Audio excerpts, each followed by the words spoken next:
What's up, everybody? It's J and J with Justin and Jordan. I know y'all keep the fit. This is the May 4th episode. We recorded on May 4th. Tomorrow's Cinco de Mayo. Also my birthday. Shout out to Justin. Gave me a fucking gift. Real nigga shit. You already know. Before we even get into what we really want to talk about, usually I say, Justin, what we gonna talk about? I ain't gonna lie, we gotta address the beef. Pause, but we gotta address the beef, bro. Yeah, man. What should I list the topics or just we talking to the beef about the beef? I just want to talk about the beef first. Pause. Yeah, man. Drake and Kendrick last night. I'm in the middle of watching Clippers Mavs, and then Drake drops Family Matters at like 11 o'clock. Yep. And I'm bumping this shit. I'm like, yo, this shit's fire. I mean, the first beat was, he was like, whatever. Yeah. Then beat 2 and 3, I was like, I texted in the group chat, I'm like, oh, this shit's tied up now. And then, what was it, like 25, 30 minutes later? Yeah. Kendrick comes out with Meet the Grams. And yo, he violated, bro. He fucking violated. But now we gotta wait to see what's real, what's cap. Now it's just, we're playing the waiting game. Because Drake came out. Well, Kendrick was like, for those who didn't listen, he was saying that Drake basically has a 11-year-old daughter hiding somewhere that he doesn't claim. It's hiding somewhere like in a safe house. Yeah. Yeah. And then Drake went on his story. He's like, "Oh, please give her back to me." Like, that's not what he said verbatim. I'm just paraphrasing. He's like, "Oh, somebody please find my daughter and send her back to me." He's like, "These guys are in shambles." Bro. But that shit was crazy. Like, whose side are you even on? Even before all the music dropped, before even like saying, "Oh, this thing had a better song," whose side are you even on? I mean, I like both. But I've always said for you, because like, for people that don't know, they've been beefing for like a decade, but it's been subliminal. And I remember talking about this with somebody because they didn't know. Yeah, they've been beefing for a decade, but this is the first time where it's actually like direct. Like I'm saying your name. Type shit. I mean, so far, bro, from everything that's came out, I've kind of fucked with the Kendrick records more. Like that. I fucking love that song. Like, I feel like a super villain. Anytime Like, that's tough. Yeah, I love that song, bro. Push-Ups was cool. Push-Ups was fire. But then Euphoria was so fucking fire. Euphoria was crazy. And then, I mean, the tailor-made shit, a lot of people had their opinions. They were like, shit was kind of corny with the AI shit. I just thought it was whatever. It was kind of cringy because it was like Tupac, but then motherfucker had all of Drake's cadences and shit. So like you could really hear, if you really listen to him, like, yo, he rapped just like Drake. Like, Yeah. So it really wasn't like.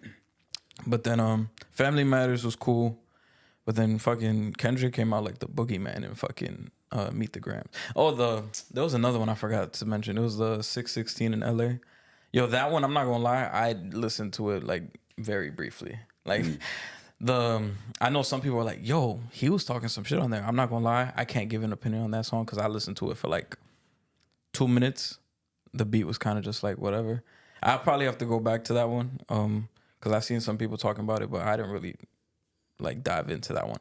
But Meet the Grams was crazy. That beat was kind of like scary. I'm not gonna lie. Like if I heard that shit at nighttime, and it sounded like one of those like horror movies. Like you walk in at night, and that song that shit come on. It's like somebody walking behind you, and then yo, he was really like, I've heard Kendrick when he's like angry, but that motherfucker was kind of just like, he wasn't like angry. He was kind of like on some sinister shit and rapping. So it was like, damn, like it kind of added on to it. But I love that this is happening because rap in the 2020s has been very underwhelming. Depends where you tapped in, twin. Yeah, I guess. But Depends. I'm just saying, bro. The opium niggas is cooking. You already know how I feel about the drill niggas. I mean, nigga, we good on this side. I guess the mainstream shit, like, well, I'll say like, the mainstream. Like I saw the double XL list. I'm like, yo, I don't know these niggas. Who the fuck are these people? Oh, from last year? No, this year, upcoming, or like people who are eligible. Oh, I'm like, yo, yeah, because the list always comes out in like June, I think. Yeah, I was like, who are these people, bro? I was like, nah, there's no way. There's no fucking way. Nah, yeah, it's the 2020s has been bad. So this is gonna this will go down as a historic night in hip hop. You know what side I'm on and who I think won.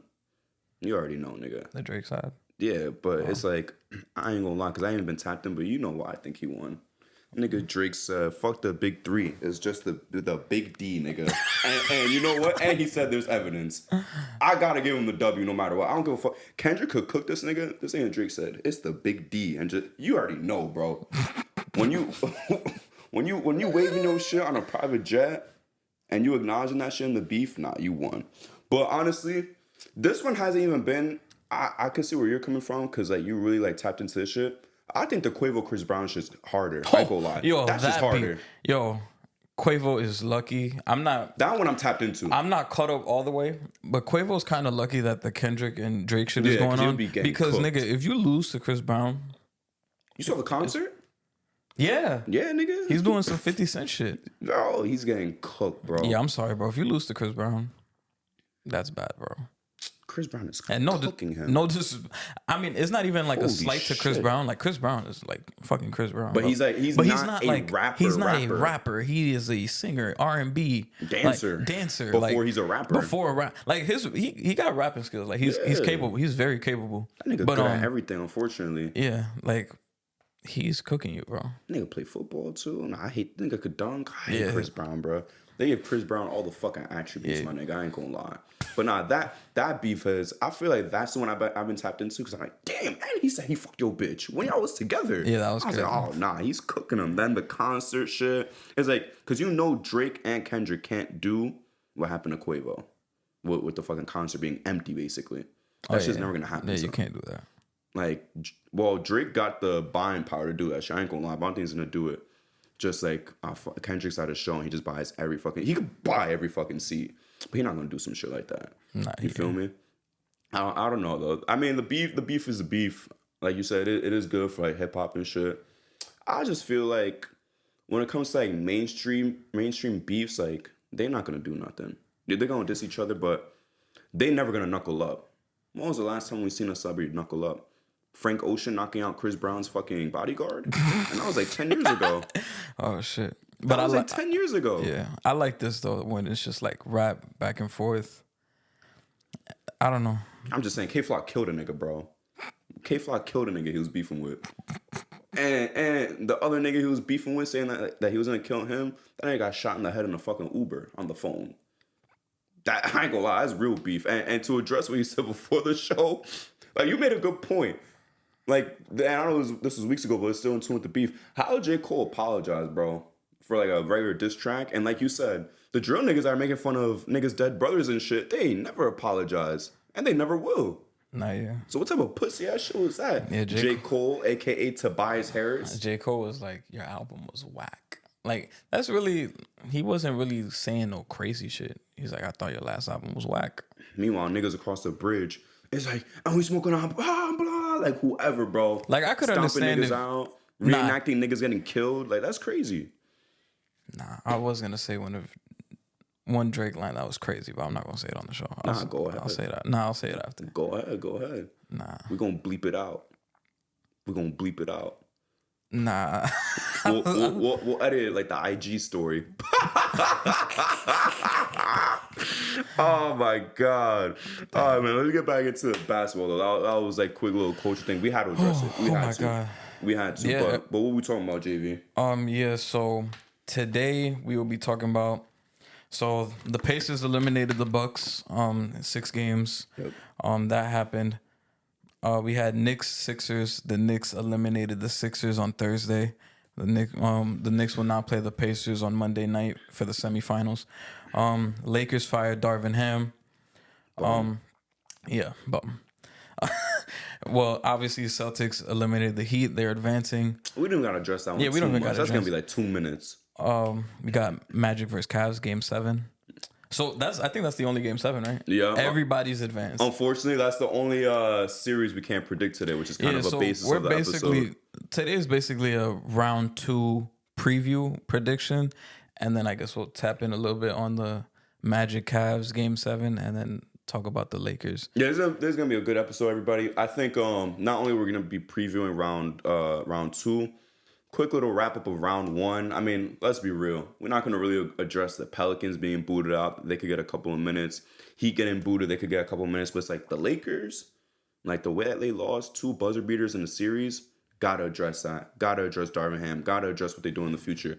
The Clippers embarrassingly losing in 6 games. Oh yeah, I'll let you have your shot. Gotta address that. And Gotta I'm sorry, address that one. are The we? Philly, we gotta address. We're gonna jump them, right? We're gonna jump Philly. We are gonna jump Philly.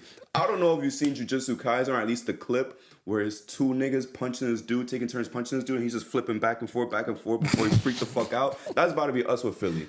Cause we gotta address fucking Philly. We gotta cook the Suns too. Like there's some teams that lost that gotta get addressed. The Bucks we don't gotta address too much because it was injury riddled. But we gotta talk Pat Bev. Okay. Yeah. Oh yeah. We definitely gotta talk back Pat Bev. What were you saying last episode? Last episode, what was the Suns Wolves series when we last recorded? Maybe 2-0. 2-0. It might have been 2-0. I could be wrong. I think I don't remember. Or was it 3? And they was gonna fight for the Nah, sweep. I think so. Okay, I think it might have been 3-0. Yeah. Because I think Game 4 was last Sunday night. I believe so. Yeah. Only team swept. Correct? No. No, Pelicans. Pelicans too. Yeah. Pelicans didn't grab a game. Only 2 teams swept. But before we even go to the predictions, so let's just talk real quick. Let's get the quick ones out the way. So obviously Miami lost. Kind of fucking expected. They did grab 1 game, which was a little bit of a shock. Hit 23 threes that game. Yep. Celtics wasn't really playing with their food. I'm not even gonna say anything about Tatum or anything. I know he wasn't superstar Tatum, but it's this is a weak Heat team. Even I can address it. He didn't have to go off for 40. Yeah. He didn't need to do that shit. Jaylen Brown was low-key the best player in the series. Shout out to the Brown Hive. You feel me? I think Derek White was cooking. Derek White was cooking too, but let's give Brown some love. Love you, Jaylen Brown. I would love to have you sit here right next to me and talk ball. That's what I really want to do. You know what I realized yesterday? I was looking. Shout out to Caitlin Clark. Played her first preseason game yesterday. I was looking at the box scores. Yo, there's a woman on the. I think it was the Chicago Sky's. Her name is Jaylen Brown, and she also went to Cal. I was like, bro, that's crazy. Let me chill. I don't know what you was about to. No, nothing. I was gonna say nothing inappropriate, by the way. We'll pretend I was gonna say nothing inappropriate, but no, yeah, Miami obviously went down. There's nothing to really address. It was you got your 1 win, but the rest of the games it didn't feel like anything was really going on. I would say that was a more boring series than the Pelicans and Thunder. That series was boring as fuck, bro. This one, you're talking about the Pelicans one? Both. Yeah, but the Thunder one was cooler because it was cool to watch. Ingram got put in the torture chamber. That shit was cool to watch. That, just watching that specifically was fun. But it's this series, there was nothing fun to watch. It was I got beat down badly. I don't know how Miami Heat fans thought that they actually had a fucking chance without Jimmy Butler. Honestly. And with how the Celtics were playing, I don't know if Jimmy Butler really would have been able to beat them like this. Nah, yeah. I'm going to just be transparent. I don't think Jimmy Butler would have helped beat this team. Maybe it would have gone to 6. I'm not giving them 7, though. I'm not, because this team is much more different compared to last year. Yeah. Even with Jimmy out, I still had the Celtics. No, yeah. Celtics is going to move on. They're going to play either the Cavs or the Magic, as we said. We'll discuss that in a little bit. Pelicans obviously got cooked by the Thunder. SGA played well. Chet played well. Dort's defense was fucking amazing. Ingram was literally getting cooked, bro. He was getting cooked. It was embarrassing. I'm not going to lie, Justin. I could be wrong, but if I just off the top of my head, that might have been the biggest shutdown I've seen for a whole series. Either that or Drew Holiday versus Damian Lillard. That is 2 of the craziest shutdowns I've seen for a whole series. It was disgusting, bro. Unless you got something else, I can't name anything else. That's just that was pretty bad. Those are the 2 worst ones I've seen. Yo, Brandon Ingram was a shell of himself, bro. He couldn't do anything. It was embarrassing. He could not do anything, bro. He could not get to his spots. He could not fucking score. He could not do anything, bro. It felt like Trey Murphy was their best player. No, 100%. He shouldn't have been either. And he had no business being their best player, bro. And I kind of had some hope just because of how Ingram played against the Suns back then. But man, this was bad. This was a bad look for him, bro. A very bad look for him. And I don't know what the Pelicans do, because To be honest with you, ownership in the front office to say, oh, well, we had it. Look how many fucking games we won. We just didn't have Zion in the playoffs. And I feel like they're just going to run it back just because of that. I That's hope going to be the not, excuse. because, bro, he just got exposed, bro. And then Brandon Ingram's low-key another guy that kind of gets hurt a little bit. Yeah. Not to the extent of Zion, but he has dealt with injuries in the last couple of seasons. So I wouldn't want to fucking run this shit back again, because now this shit's starting to get redundant. It is. I wouldn't bring it back. And I feel like you could get a pretty decent return for Brandon Ingram. There's just a way better Chicago Bulls, honestly. That's what it is. Yeah. There's just a way better version of Chicago Bulls. Just the same redundancy, running the same shit over and over again for like the past 3 years. Nothing really changing. And it's like, now you're stuck. Now what are you going to fucking do? They need a point guard. Yeah. That's all it is. And point guard and a new center. We addressed this last time, bro. Like, point Zion, yeah, it's a cool thing. He should be your secondary ball handler when your point guard is sitting. That should not be your main guy, especially with him getting hurt. Man. Even if he was healthy, that should not be your primary ball handler, your primary playmaker. You need a point guard. The same thing with the Suns, who we're going to get into in a little bit. You need a point guard in the NBA. I don't know why it's so difficult to understand that for front offices, for head coaches, for everybody, for ownership. Why is it so hard to understand that today you need a point guard more than ever? I would say in every fucking era. It might not be the deepest position compared to like the other ones. I would say it's probably the second deepest compared to centers, obviously, in all-time rankings. But like historically, this is the most important position. I don't care what anybody says. Of course, the past like decade, it's been like the small forward. But historically, you need a fucking point guard to win. You need one. I can't remember the last finals team that won that had like a subpar point guard. Because I would even say Mario Chalmers was serviceable. OJ Kidd for the Mavs was serviceable. And then obviously you got your Stephen Curry, your Kyrie Irving. Like that shit we don't really got to address. Kyle Lowry to a lower extent. Jamal Murray. But it's like, why do you think you can win without a point guard? What are we doing?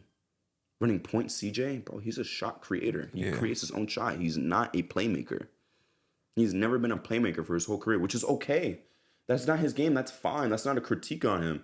It's that you guys are giving him this thing to do that he can't, not that he can't do, but it's like, that's not who he is. That's like asking him to go fucking rebound.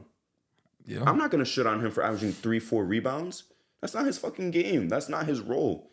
His role is to create his own shot, to shoot, to make catch and shoot threes, and that's it. He's not a fucking playmaker. He's not. That's all it is. Pelicans need to trade Brandon Ingram for a point guard. Yeah, and just upgrade Trey Murphy. Yeah. That's my suggestion. They honestly should. I feel like there's really not much else I could say about the Pelicans because it's just been redundant year in, year out. This was probably the healthiest Zion you've gotten since his second year, 2021. Amazing year, by the way. Yeah, amazing year. And you had to deal with, I think Brandon Ingram missed like a big chunk of the season this season. Mm-hmm. So I don't know. I'll kind of just write that ship off and see what you could get back for him. Same thing with CJ. I'll probably get rid of CJ too. Yeah, because he's getting old too. Yeah, he's getting older. Like I said last episode, Herb Jones and Trey Murphy, those are two guys you have to keep. I don't care what anybody says. You have to keep those two. Is Zion untouchable? Yeah. Okay, so them three. Yeah. Okay. Yeah, you saw how he played in that playing game. Like, he was the only one that showed up. I had that, but I know you're saying like you saw how he played in that playing game, but it's also he got hurt. Yeah. He got hurt in that game, unfortunately, which you can't control. It's just he got hurt, and then he's been getting hurt for his whole career. Yeah. That's the only reason why I ask. Because some people, even Pelicans fans, are ready to move on from him too. Some of them want a full-on rebuild. Already? Yes. That's crazy. There's some. Well, like when I say full-on rebuild, I mean let go of Ingram, CJ, and Zion. Like they really think, no disrespect to Trey Murphy, they really think that Trey Murphy could be a franchise player. He's at his max potential. He's a secondary guy.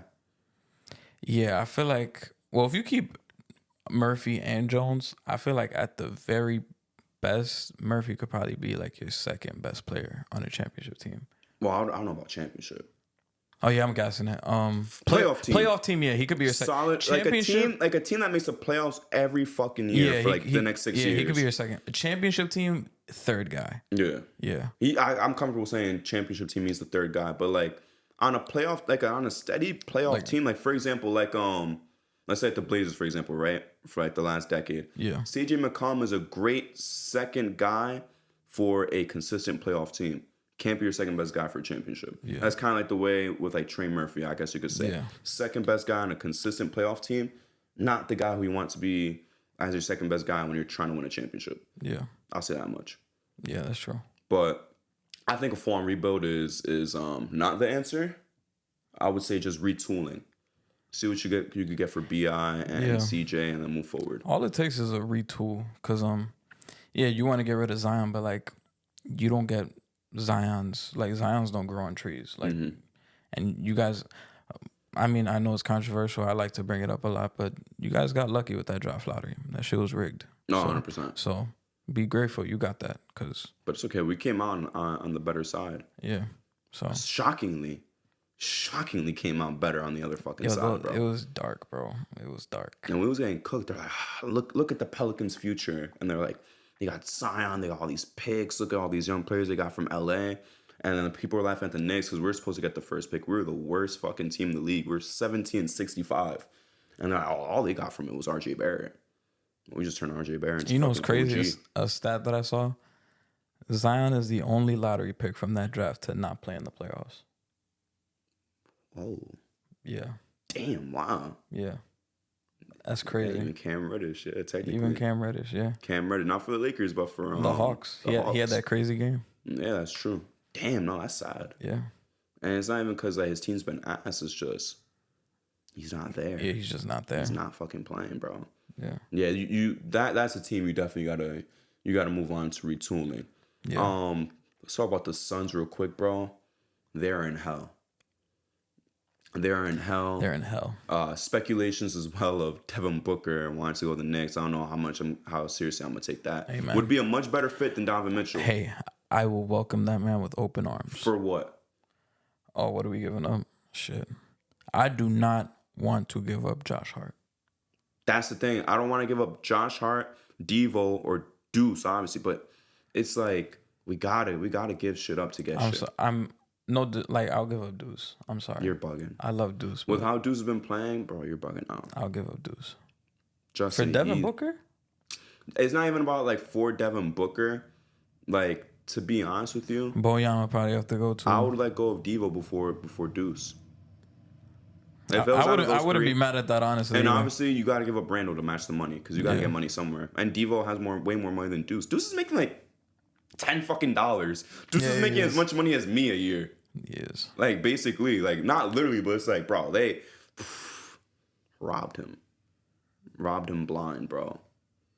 Not yet. I mean, I love Devo too, but like, if it's him, I wouldn't. Yeah, I wouldn't want to give up Deuce. That's all. Yeah. What Deuce brings defensively and now offensively to an extent. Oh my God, I don't want to let go of that. I don't want to let go of that.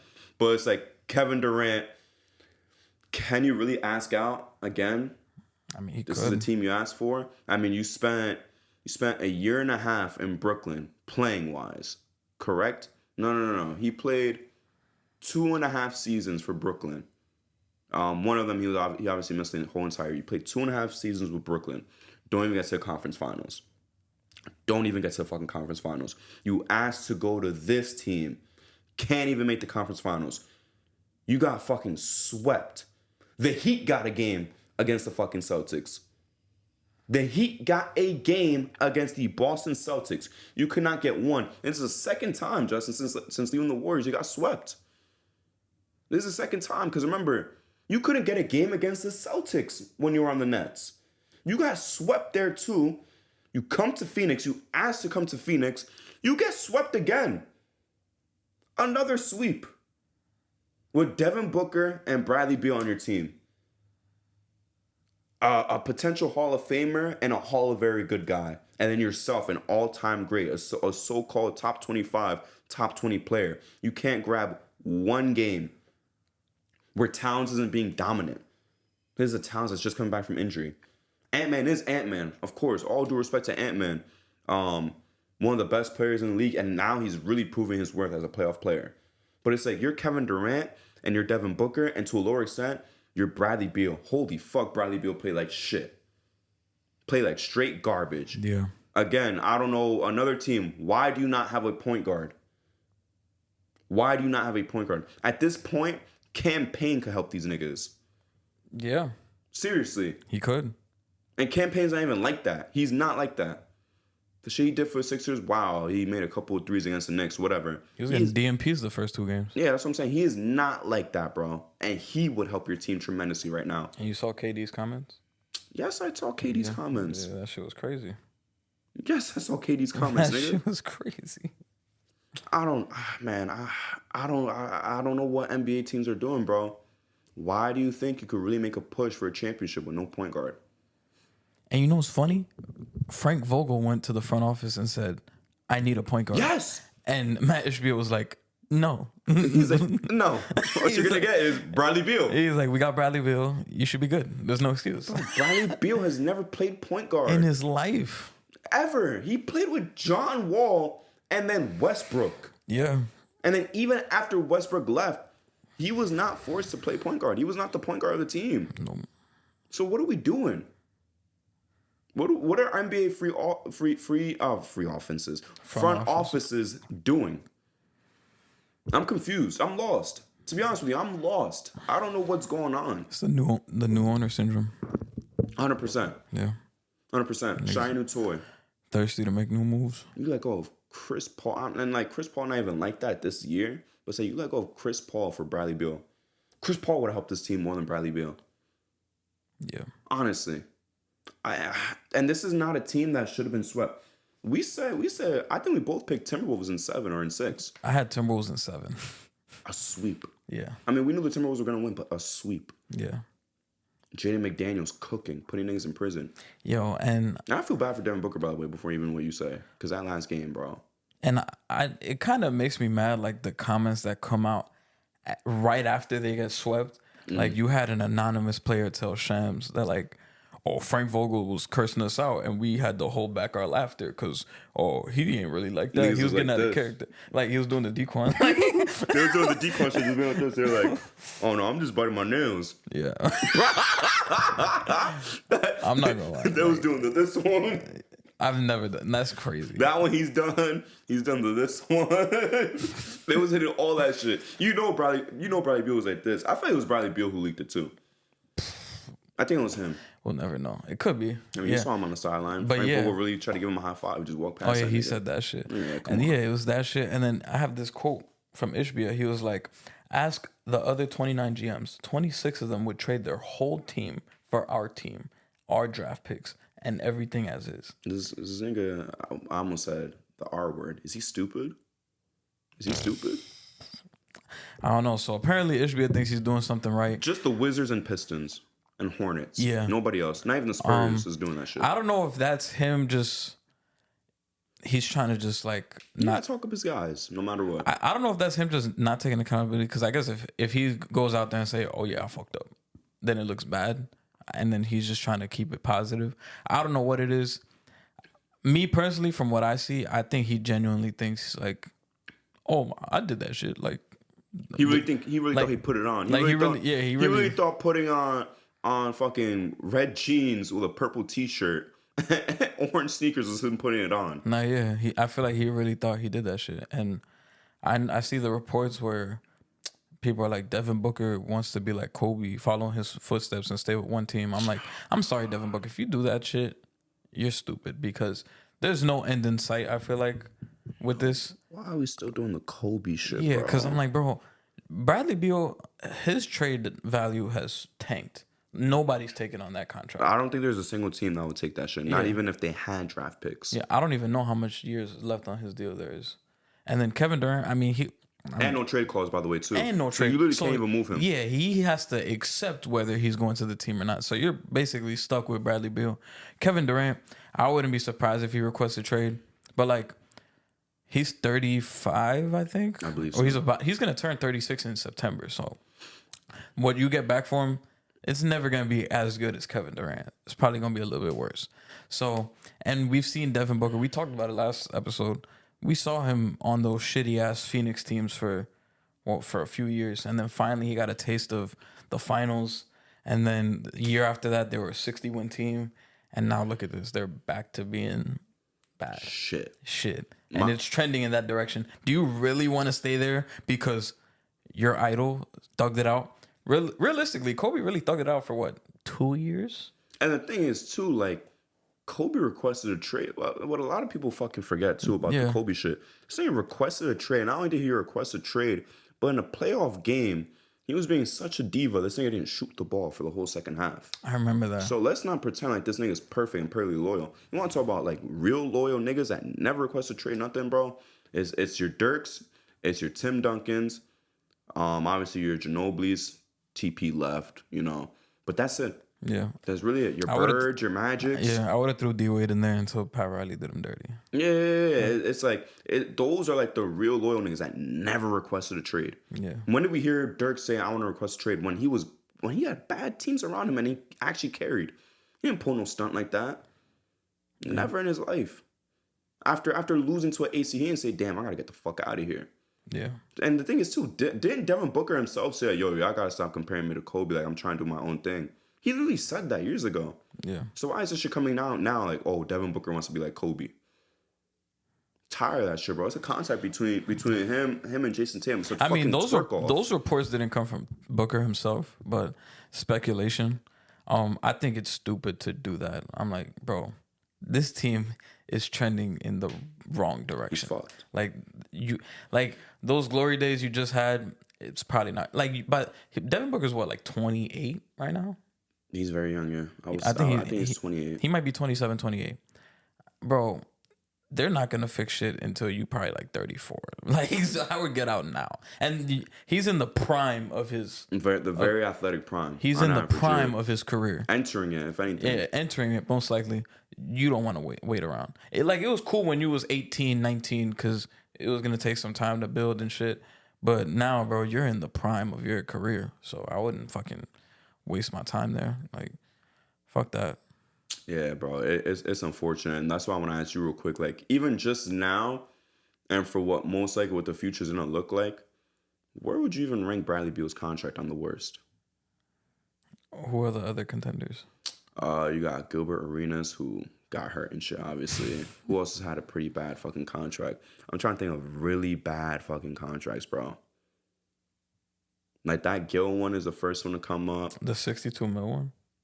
Was it the 62 mil one? Yeah. Yeah, I remember that. And he was just injury prone. I guess you could argue John Wall's contract too. Tobias Harris. I was about to say Tobias Harris. Tobias Harris is up there. There's been some bad fucking contracts, bro. Yo, Tobias Harris has been pretty bad. That one was terrible.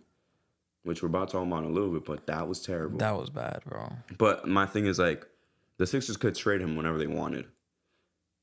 Yeah. This guy, you cannot fucking trade. Yeah, you can't trade him. You can't move him anywhere. Yeah. And he'll probably only say yes to like 2 teams. Yo, I wonder if the Heat fans You know are whose celebrating contract or was not. baight, but he turned it around? Who? Al Horford when he went to Philly. Yeah. That shit was bad, but he turned it around in OKC. Yeah, in OKC he was cooking. Yeah. He went back home. And then he went back to Boston. Yeah. That's basically home for him, bro. He's looking more of a Celtic legend than a Hawk legend at this point. Yeah. Honestly. Like, I'm being dead ass, but holy fuck, yeah. I think this Bradley Beal contract is gonna go down as the worst ever. It gotta be the worst, bro. It has to be, because you can't move him. You cannot because of the no trade clause. Some people to an extent would even say the one that we gave Melo was bad, like all time bad. Oh, the 120 for 5? Yep, no trade clause too.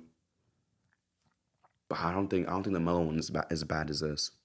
Nah, it wasn't as bad. It's not, bro. This is terrible. Yeah, this was bad. I feel bad for Devin Booker. I really do. And again, look at his efforts in Game 4, and it was all for nothing. Yeah, bro. 49 points. For nothing, to lose. Yeah, they got fucking. I mean, the Game 4 was pretty competitive, but the other games were like Getting sauced. laughable. KD had one good game. The Game 1, right? Yes, he had one good game. He had a sub-20 game. Game 4, he was decent too. And I hate that shit. Like, oh, like the coaching. KD doesn't want to stand in the corner. Nigga, you're Kevin Durant. You think if any coach, no matter, it could be Phil Jackson. If Phil Jackson or Pop told LeBron, stand in the fucking corner, you think he's gonna listen? He's gonna be like, no, I'm LeBron James. I'm gonna do what the fuck I want. You're Kevin Durant. Yeah. Ask for the fucking ball. You say, hey, give me that shit. I'm Kevin Durant. I'm gonna do something. And it's not me saying like, oh, you should be a diva and never listen to your coach. My point is sometimes you gotta call the audible when that shit's not working and say, hey, come give me the fucking ball. Give me the fucking rock. Yeah. You're Kevin Durant. And that's what you lack by not having a point guard. Because usually a point guard does that, yeah. Your point guard's gonna realize that. Yeah. Your point guard could override the fucking coach's play calls. Yeah. We see niggas like Rondo and CP do that. And it wasn't for the detriment of the team. It didn't cause locker room issues. Well, Rick Carlisle and Rondo maybe. But besides that, it didn't cause no issues ever. Yeah. So it's like, what are we doing? Yeah, the person I feel bad for the most is Frank Vogel. Yeah, Frank. He's the one I feel bad for the most because Frank Vogel's a good coach. And that's why, and I feel like he's the type of guy that like, I wouldn't want him to coach like these superstar studded teams because it kind of ends with him being the fucking scapegoat. Because that's literally what this is. I knew the second he signed with them, I'm like, he's gonna be the fucking scapegoat. And there's mad fans too. I was Same like, thing with the finally, Lakers, he's bro. in a good situation. Yeah, bro. Same thing with the Lakers, bro. He was scared. Like, I don't think that was his fault. No, it wasn't. They fucking panicked after 2021 because 2021 they just got hurt. Yeah. Like AD was out, LeBron, Solomon Hill fucking fell on his ankle. And they would have fucking won that series Yeah. against the Suns too. Yeah, they took the Suns to 6. Yes. I'm like, bro, and then they panicked, and then they traded for Westbrook, and they fucked the whole shit up. Which LeBron advised to do the trade too. Yeah, that so was his that call. was not Frank Vogel's fault. Like, that's like, oh yeah, you're gonna blame Frank Vogel because he couldn't fucking. He's a defensive minded coach, and you took all his pieces from the championship core team away and added this new piece of shit lineup and say, yeah, go contend with You that. gave him Russell Westbrook in the year of 2022 and expected to win. Yeah, What are we doing? yeah, What are we doing? And it was so funny too because a lot NBA fans in general, not even like Suns fans, was like, finally Frank Vogel's in a good situation. They're gonna win a championship. Like he's gonna do right by the Suns. And it's like, wow, new shitty situation. yeah. Brand new shitty This situation. motherfucker was an NBA championship coach and was out the door 2 years later. It makes no sense. Bro, he went from getting beat by his girl to now just being emotionally and verbally abused by his new girl. If I'm Frank Vogel, I'm just coaching young teams. Fuck that. Man. I'm not gonna go to the team with the superstars, bro. I don't even know where though. Cause when he was with the Pacers, he did a great job. When he was with Orlando, he made them competitive. Yeah. They was kind of like, they was good, but they wasn't like elite. Where does he go though? That's my question. Because let's be real, don't know. the Magic got their coach. The Spurs obviously got their coach. Yeah. Pacers got their coach. They got Rick Carlisle. Maybe the Raptors, but Raptors fans like their coach. Oh, It's his Darko. first year, yeah. Unless he wants to follow Monty again, maybe Monty gets fired and they take this. I know. instead. I mean, I know the Hornets are looking at JJ Redick. They should just take Frank Vogel. I'm not gonna lie, because I feel like JJ Redick is gonna get treated like Steve Nash did, but without the superstar personnel. You think LaMelo Ball, with all due respect, is gonna respect JJ Redick more than Frank Vogel? Frank Vogel will put it down. He'll lay down the law. I feel like JJ Redick will be better than Steve Nash as a coach. As a coach, but I'm saying I'm not like- talking X's and no. I'm saying controlling egos, especially on a team like that. That's a train wreck of egos, and not even all-star egos, just egos, bro. You don't think Frank Vogel could come in with his experience and say, "Yo, like y'all gotta chill the fuck out. We're gonna do things this way from now on." You don't think he's capable of doing that with the Hornets? I mean, maybe. I mean, I don't know. I think that's his perfect spot. Maybe. I think JJ has to go to a different young team, one that doesn't have like a multitude of fucking problems, like locker room problems. I don't know where that is. I don't know where that Magic situation is, but you need to go over there. JJ, please don't go to the Lakers. Yeah, don't do that. Don't go to the Lakers, Don't bro. do that. Nah, bro. That would be horrible. That's a bad way to start. What about JJ on the Nets? That would be cool. I feel like the only locker room issue is Cam Thomas when he doesn't get minutes. When he start bitching. But that's it. Yeah. I mean, I feel like either he's going to have to put him on the bench, or you're gonna have to put him in situations where he's gonna thrive, and then he's gonna fuck with you even more. And that's home for him too. But JJ, to me, he's not like, from what I've seen, he doesn't look like a motherfucker that's like a pushover. I feel like he's not scared to like chew you out. He does. Did we think Steve Nash was a pushover? Even before he started coaching? I mean, I didn't think he was gonna be no pushover. I was like, this is an offensive genius, one of the smartest fucking basketball players of all time.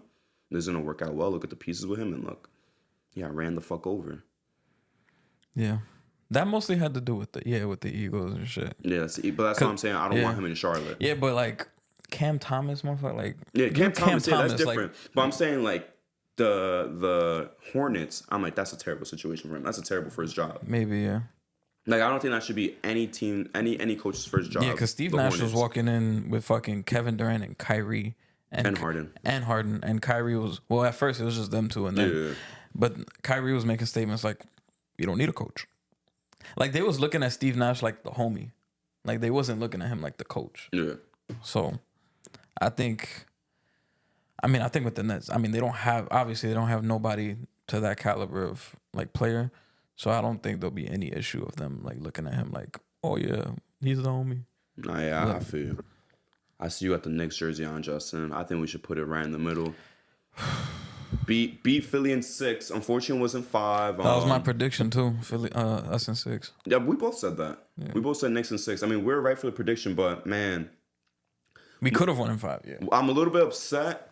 Not even just for like to embarrass Philly extra and to win on the home floor. It was more so the aspect of I was scared that they would try to hurt our guys again in Game 6. Like someone would get hurt. Josh Hart was a little bit hurt, but he made that fucking 3 at the very end. But man, I feel like they got a little gassed. You know, I feel like that extra game is really gonna put some weight on their legs. They could have had some extra rest.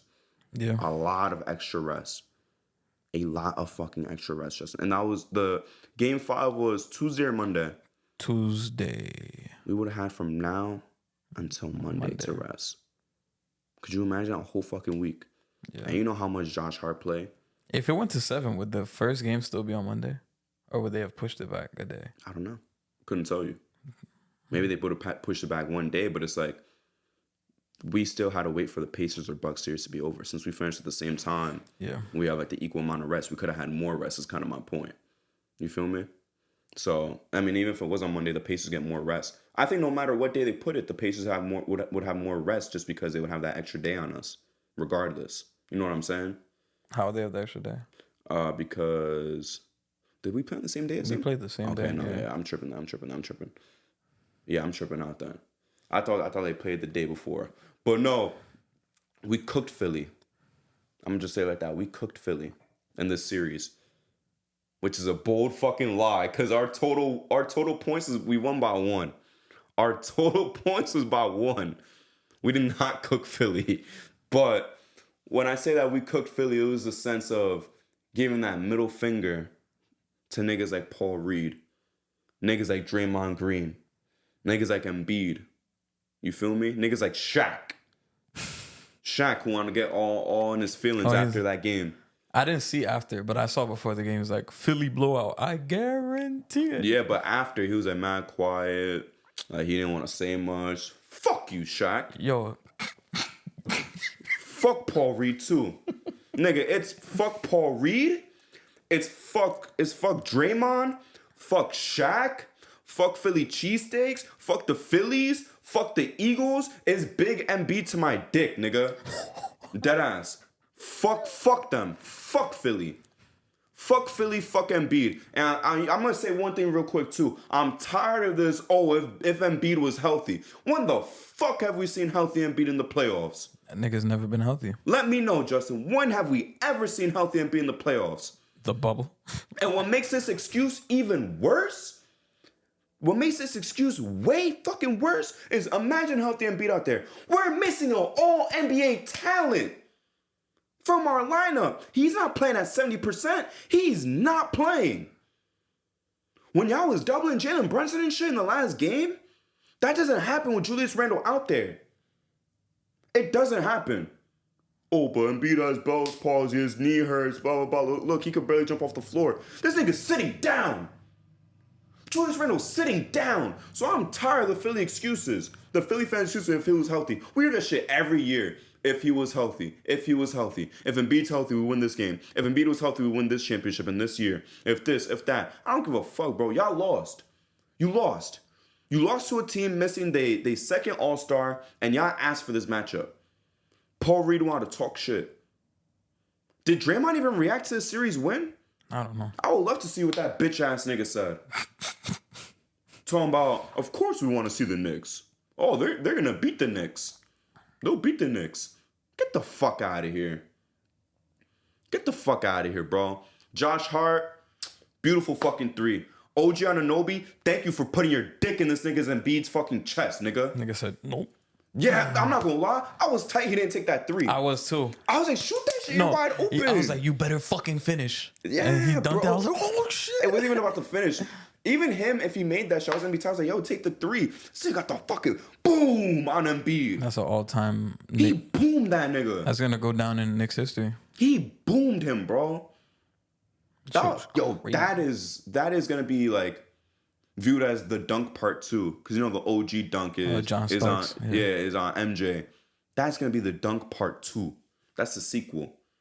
Because I'm not gonna lie, that RJ on Bogdan was cool. Nigga, this was 10 times cooler. Fuck MB. Yo, fuck Kyle Lowry too. I didn't say fuck Kyle Lowry. Fuck Kyle Lowry too, bro. Deadass. Fuck him. Well, I think that was besides obviously the Mitchell Robinson shit, the most annoying thing that I saw in the whole series was when Brunson fell on the floor in the screen and Kyle Lowry just dove on top of him and shot a 3. And they counted that as a shooting foul. That was disgusting. That was fucking nasty. That was disgusting. Another thing I'm gonna address before I even let you talk about the series. Philly fans bitching about Jalen Brunson taking free throws. Embiid took more free throws in this playoffs than 3 teams. 3 teams. It took him 21 free throws.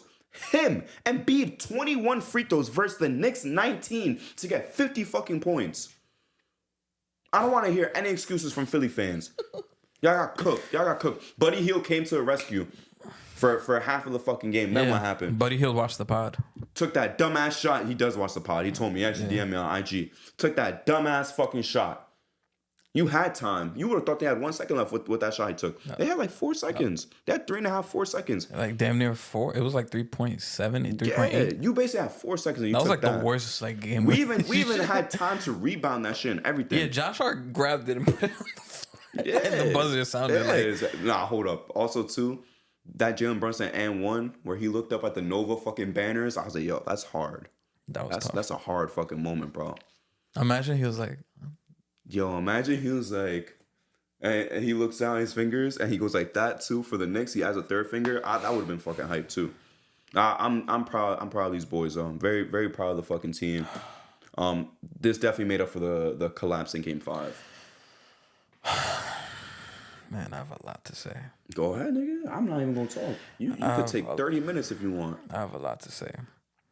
First, I just wanna. I don't know if I should start with the shots at people first. Always start with the shots, unless you want to build up to it. Because I was going to read off like some of the stats and shit.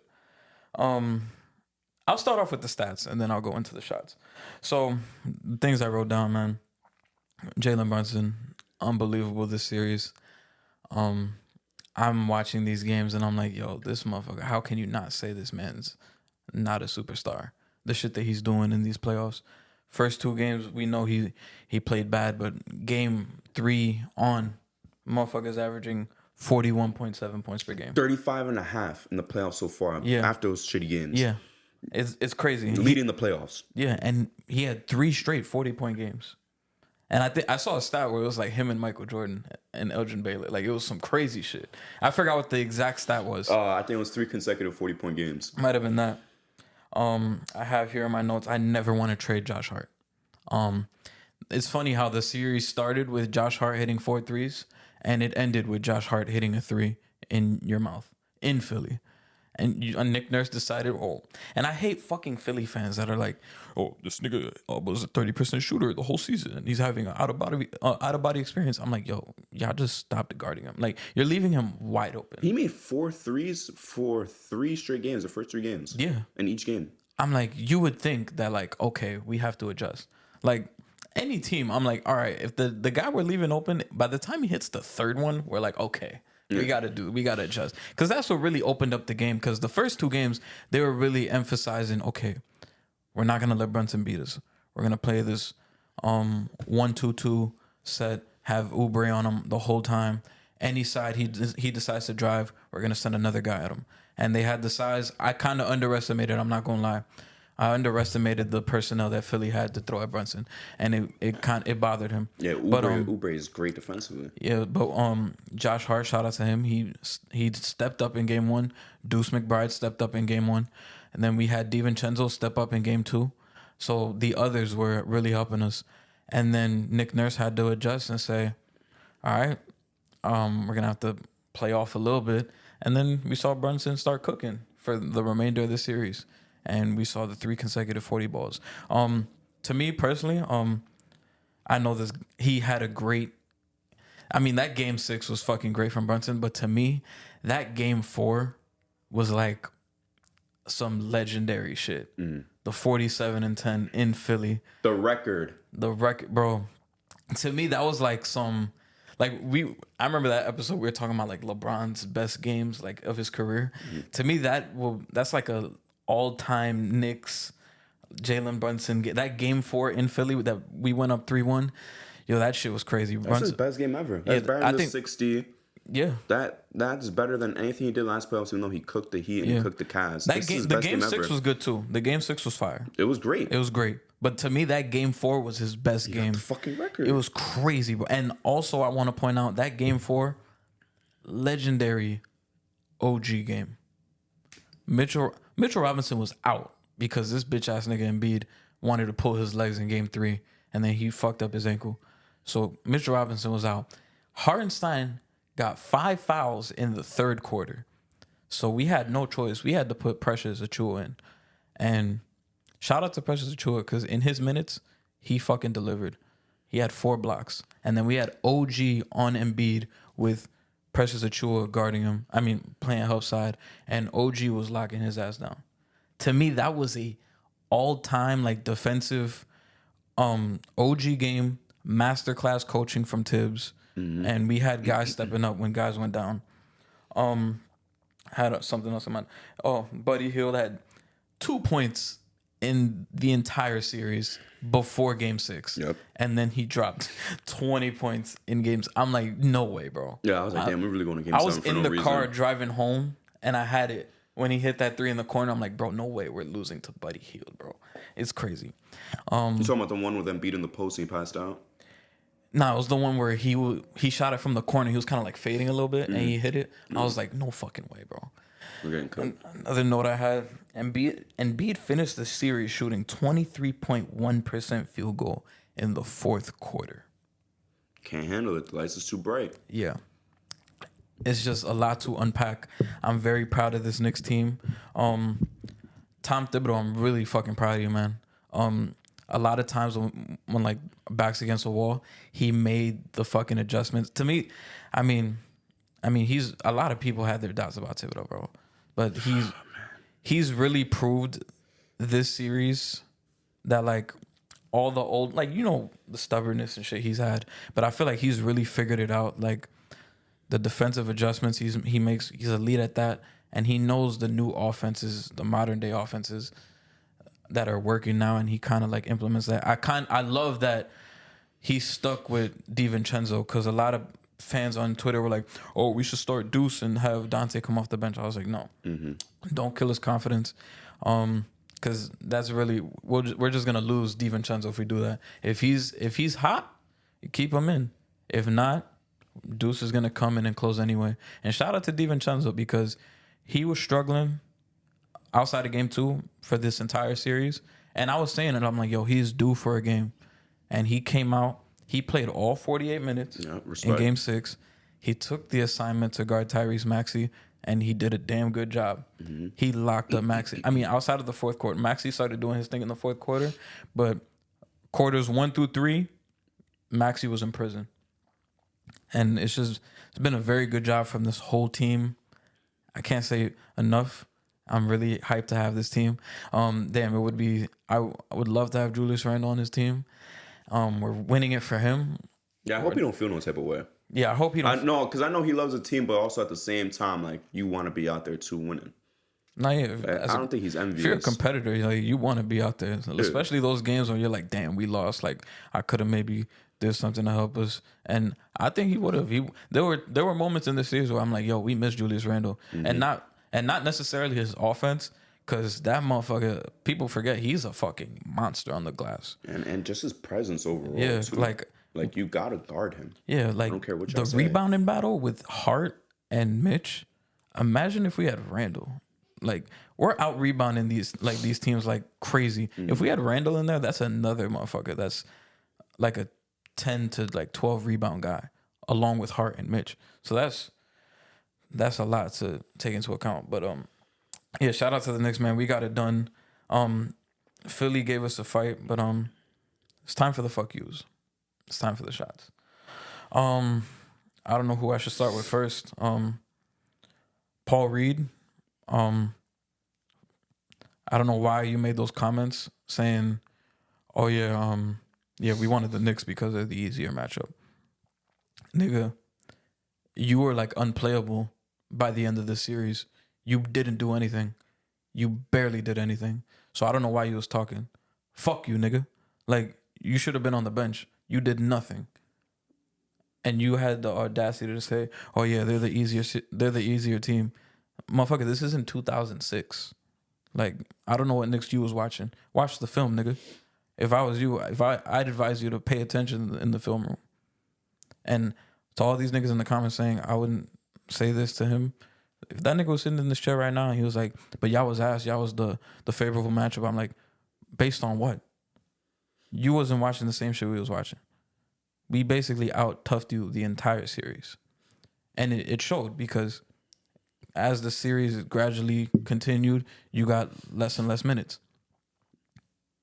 And I don't really have to say much.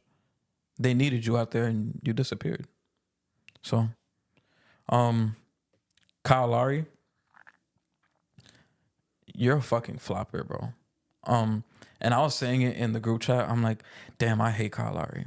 And it's nothing like personal. I get it. You're a veteran. You're trying to be savvy.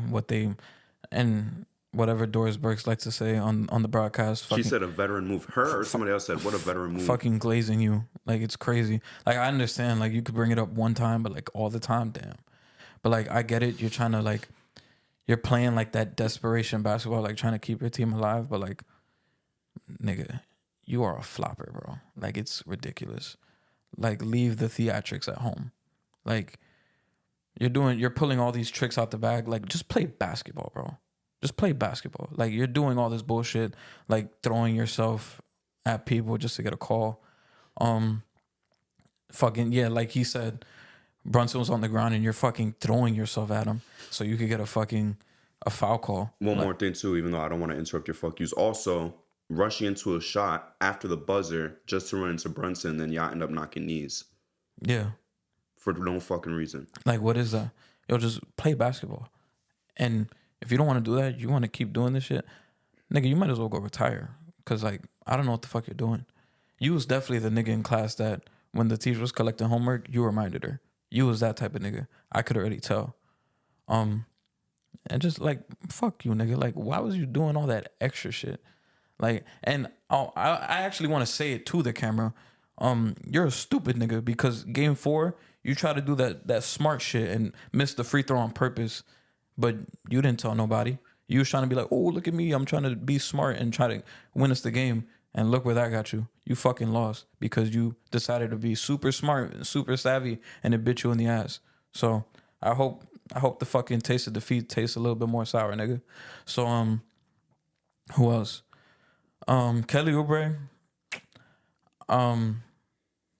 Kelly Oubre, the one thing that kind of, like, you played good this series. I'm not gonna lie. Like, they should bring you back. You deserve the money.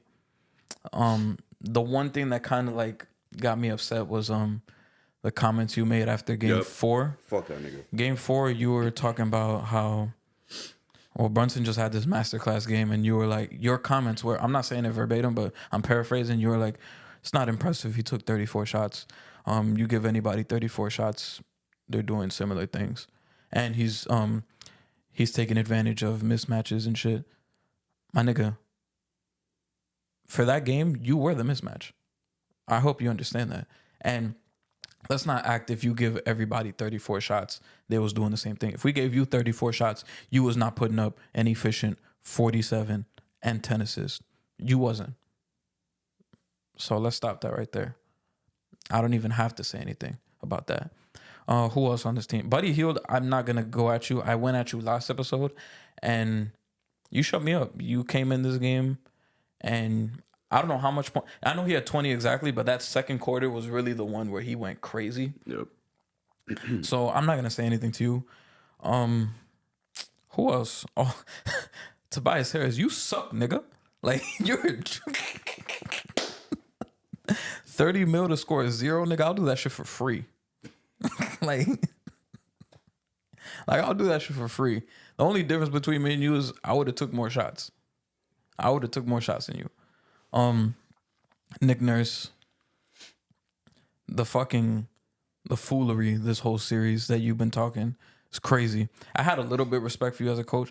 I'm not gonna lie. I mean, this series you did have some moments where you showed your chops defensively as a coach, but there were other moments where I'm like, what the fuck is he doing? And I get it, you want to ride for your guys, but I'm like, nah, bro. I'm take it easy on you this year, but you're kind of a bitch ass nigga too. With all the shit you was doing post game, like, oh, I didn't see the foul. I wasn't seeing the fouls, and blah blah blah. Fuck you, nigga. That's why you're home. And last, Joel Embiid. Actually, before I even say anything about Joel Embiid, I want to give a shout out to Tyrese Maxey. Tyrese Maxey, ethical hoops. Yeah, Tyrese Maxey, you are a fucking monster, bro. Throughout this whole series, I was not scared of that other guy. 21. I was more afraid of you. This entire series, you were able to get wherever you wanted on the floor. You got any shot you wanted. Every time it felt like the Knicks were pulling away, Maxey always hit a shot that brought them back or that kind of stopped the run. And I'm like, damn, bro, I'm tired of Maxey.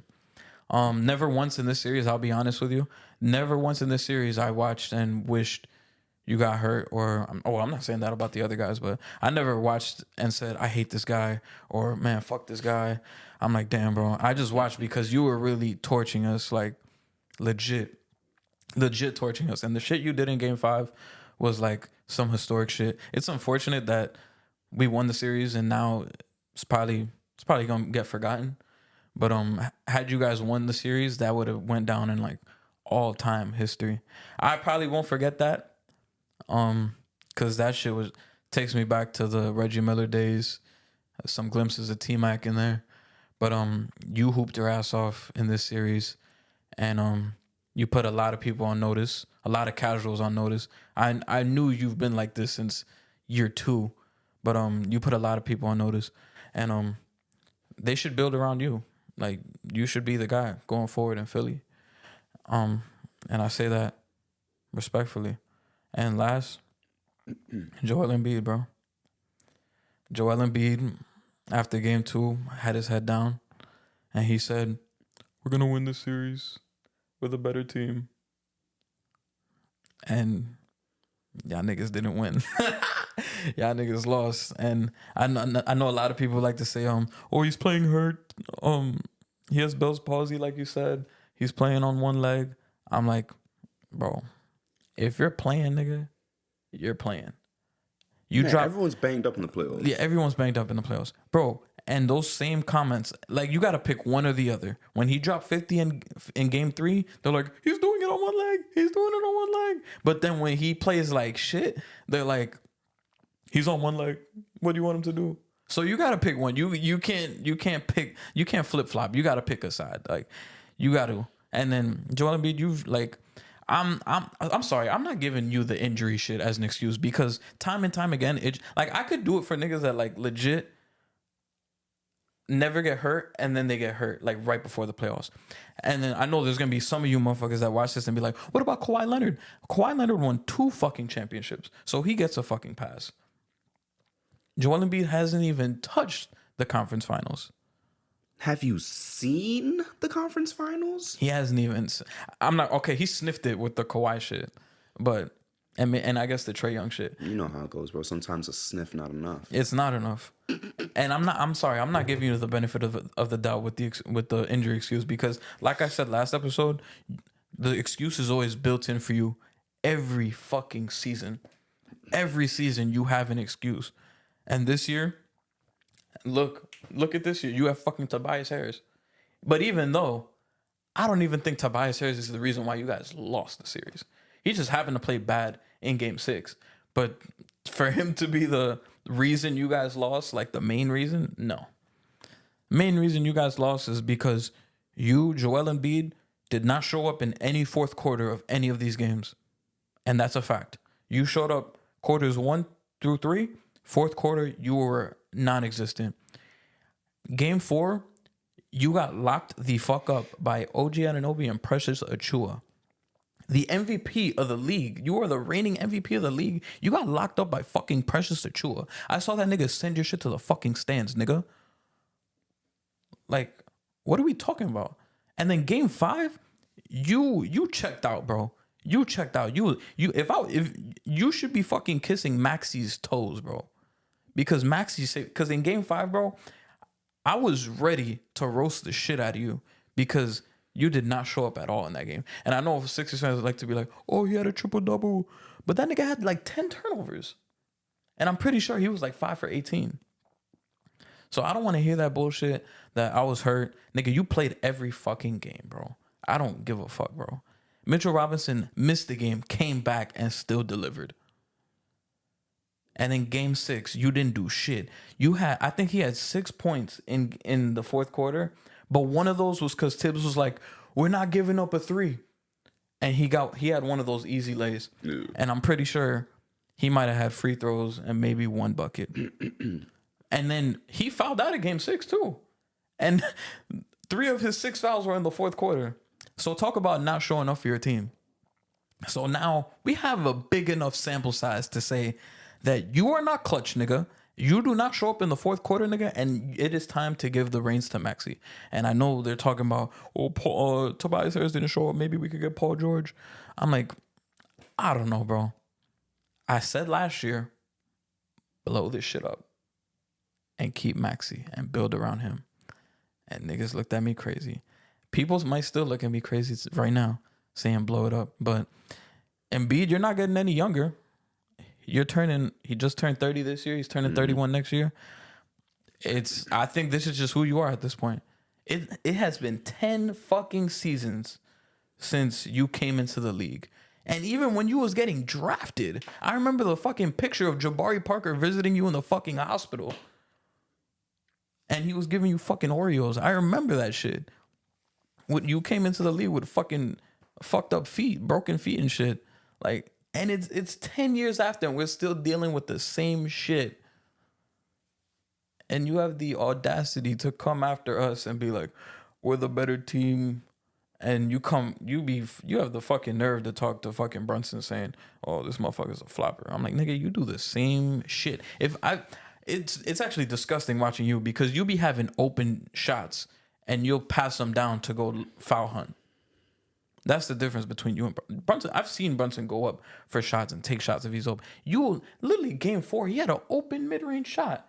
And he said, no, I'm going to try to go get the foul. And shout out to the ref for not fucking bailing him out. Because I'm tired of him getting his fucking whistle. Brunson's also 6 feet tall with shoes. And Embiid's 7'1" and should be the most dominant force in the NBA without free throws. Nah, yeah.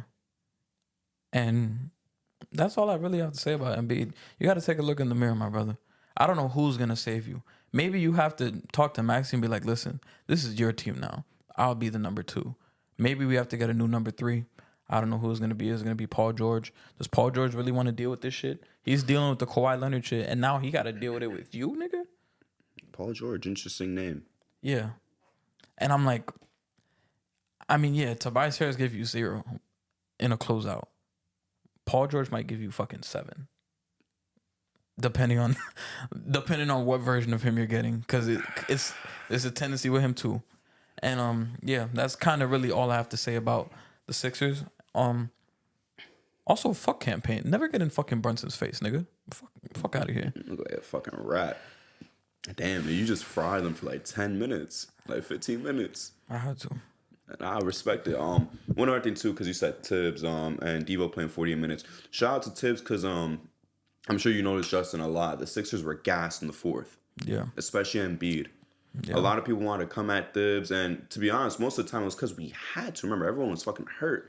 You know, you had OG out, you had Randall out, you had Mitch out, you had all these niggas going out, right? You even had Brunson out at one point. You feel me? For a short stint. You had Brunson out, and it's like, these guys like Devo and Hart now can play 48, 50 minutes without looking tired. And people want to give all this shit to Tibbs. Oh, he's always overplaying his players. That's why they get hurt, whatever. At the end of the day, though, stamina-wise, and I'm not talking skill or nothing-wise, stamina-wise, the Knicks are the most built team to go into that fourth quarter and not be fucking tired. Yeah. To go into OT and not be tired. They could do it. We've seen Deuce play 47 minutes and 30 seconds of basketball in a game. We could have him do it in the playoffs now. He's not going to be gassed. We've seen Devo and Hart and all these niggas play 40-something minutes every game for a whole entire month and a half. Now they do that shit without blinking. Like you said, Devo ain't sit down. So shout out to Thibs, bro, for conditioning his guys. That's one thing I want to say. And like you said, Tobias Harris, you fucking suck, bro. You're garbage. Y'all got all this cap space. That's what the first thing Embiid want to talk about in like his exit interview. You got all this cap space. Let's see what y'all do with this shit, because I don't really got faith. Solely because of Embiid and who he is and how often he gets hurt. I don't got faith in this team winning a championship with Joel Embiid. By the way, one thing you didn't mention too, Embiid is the only MVP to never go to the conference finals. The only one. The only one. You got guys like Karl Malone that ain't fucking win a championship but got to finals. Barkley went to the finals and got a championship. You got AI in that conversation. Then you had like a list of people who just went conference finals. You got Steve Nash. I forgot who the other one was. It was somebody else. So Steve Nash was somebody else. And then all by himself, the only MVP to not get to the finals, the conference finals, nothing. No championship, obviously. Joel Embiid. Joel Embiid is the only MVP to not go to the conference finals. Which is what makes me question that MVP that you got gifted because Kendrick Perkins wanted to say some dumb shit. Oh, yeah. Yeah. You want to talk about kissing Maxie's toes? You got to be kissing Kendrick Perkins' fucking toes, bro. For getting you that MVP that you didn't deserve, that you stole. You stole that MVP. Yeah. You stole it. Shout out Kendrick Perkins, too. He's been riding with the Knicks. But he did ride with the Knicks, so he's right about that. He's been riding with the Knicks since like January. Shout out to him. But man, we do got to move on from the Knicks. So we gave the Knicks a lot of time. We could breeze past the Bucks because, you know, they had all the injuries. And then we'll talk about the two LA teams before doing the previews.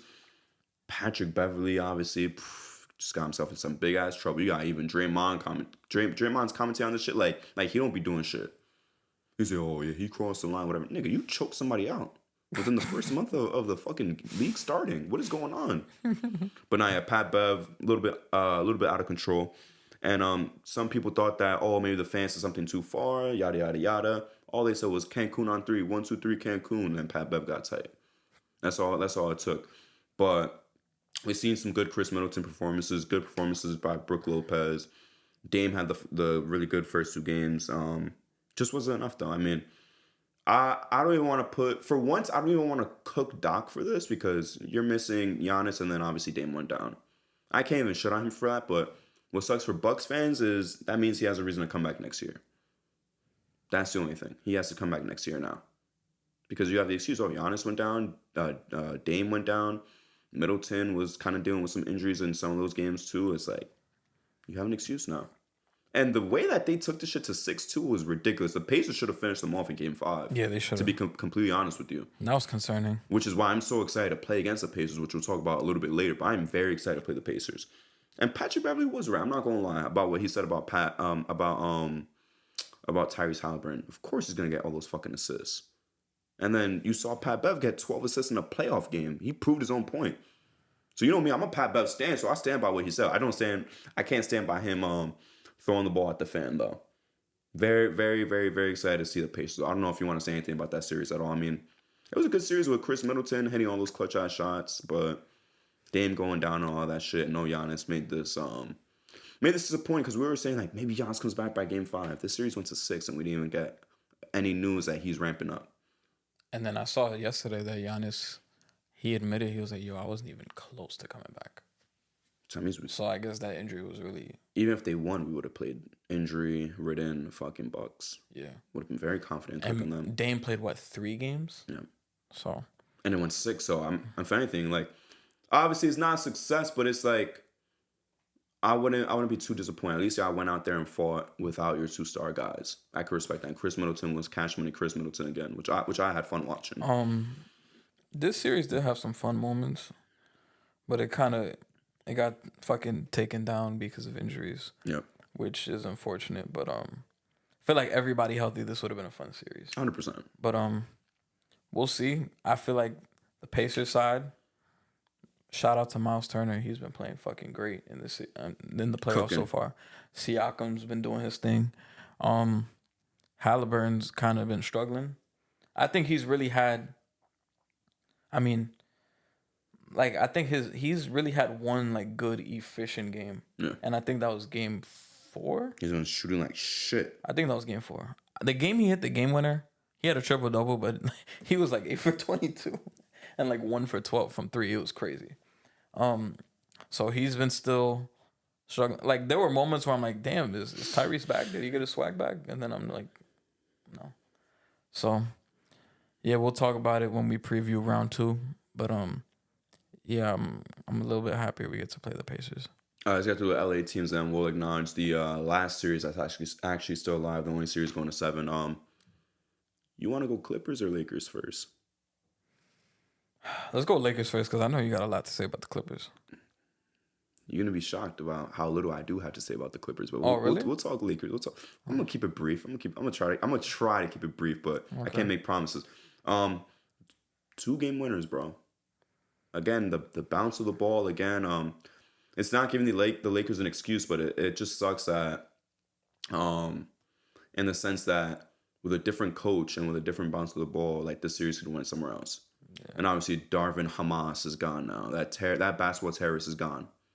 Finally, that cancer is gone. I don't know who y'all gonna get. They're saying Bud. They're saying JJ. There is a third candidate. Who was it? Bud, JJ, someone else. That's all. Tyloo. Thank you. Even though he's under contract, but still. Yeah. So yeah, it's Bud, Tyloo, and JJ Redick. Could the Tyloo reunion work out for LeBron? Maybe. I don't know. Maybe. Can't make no guarantees, but man, some guys played out of their mind this series for the Lakers and they still lost. And obviously, kudos to the fucking Nuggets. You had Jokic having multiple 2020 games. More than one 2020 game is nasty. Yeah. Jamal Murray obviously showed up in the playoffs, made 2-game winners. 2. It's fucking ridiculous. 2 in the same series. And it's like, yeah, you built upon last year, guys. You won one more game. You won one more fucking game. It sucks for the Lakers. It sucks for the Lakers and it sucks for Laker fans, bro. I'll say that much. AD played phenomenal. LeBron played phenomenal. D'Lo had his D'Lo highs and his D'Lo lows. You know how it fucking goes. You feel me? Yeah. Wasn't too impressed by Rui. Austin Reeves had some moments. Spencer Dinwiddie, you fucking suck, nigga. I'll say that. You suck. That's my you suck moment of the pod. You're fucking garbage, bro. And I've defended Spencer Dinwiddie so many fucking times, bro. So many times. And it's like, bro, I would even low-key call myself a Dinwiddie fan to an extent. Like, when he was cooking Kuzma, I was like, yo, fuck Kuzma. And I already don't like Kuzma regardless. I still don't. But it's just like, he played like shit. Can't even make no excuses for him. Whether they're going to do the run this back, I don't know. Because LeBron is going to go into free agency. Does he even come back? I don't know. I don't want to really entertain that right now. Because everything's going to unravel by the time free agency really comes. After that, that's when we can really address it and look at options or whatever. But LeBron's going to be a free agent. I don't know how I feel about that. Is he just going to get more money? Is he going to go somewhere else? Is he going to entertain somewhere else? I can't tell you, Justin, to be honest with you. I know he's not coming to New York. I mean, I wouldn't want him here. Not at this age. Yeah, I wouldn't want that. You had 2 chances. You had 2 legitimate chances, 2010 and 2018. I'm not going to count 2014. We had no chance. You was going to go home regardless. 2010, 2018, we had 2 chances. You didn't want to come here. I don't want you now. Yeah. Sorry. That door is closed twice. You had 2 chances. 2 strikes, you're out. I'm not giving you a third one, bitch. Now I love LeBron, but it's like, come on. You had 2 chances. I don't want you coming over here. I don't want to see any reports LeBron is linked to the fucking Knicks. Not yet. I'm not trying to have him come here, move shit around, and then bounce in like a year. And have Brunson eat a lot of the blame. Yeah. Fuck that. I'm good. Yeah, I'm good on that. Lakers. Yeah, I think I said it last episode. I'm like, bro, if Darvin Ham is still fucking coaching this team, somebody got to get fired. And that person that got fired was Darvin Ham. So it was about time. It happened, yesterday, right? Yes, correct. Yeah, the writing was kind of on the wall. It was pretty bad, bro. Like, his rotations were horrible. It was just, and like, the lineups were just bad. Like, it was horrible. Not challenging that LeBron shit and LeBron getting tight. Like, it was really, really bad. Like, and like you said, bro, like a different coach, different bounce of the ball, it probably would have been different. Losing multiple leads throughout fucking every game of the series, that is coaching.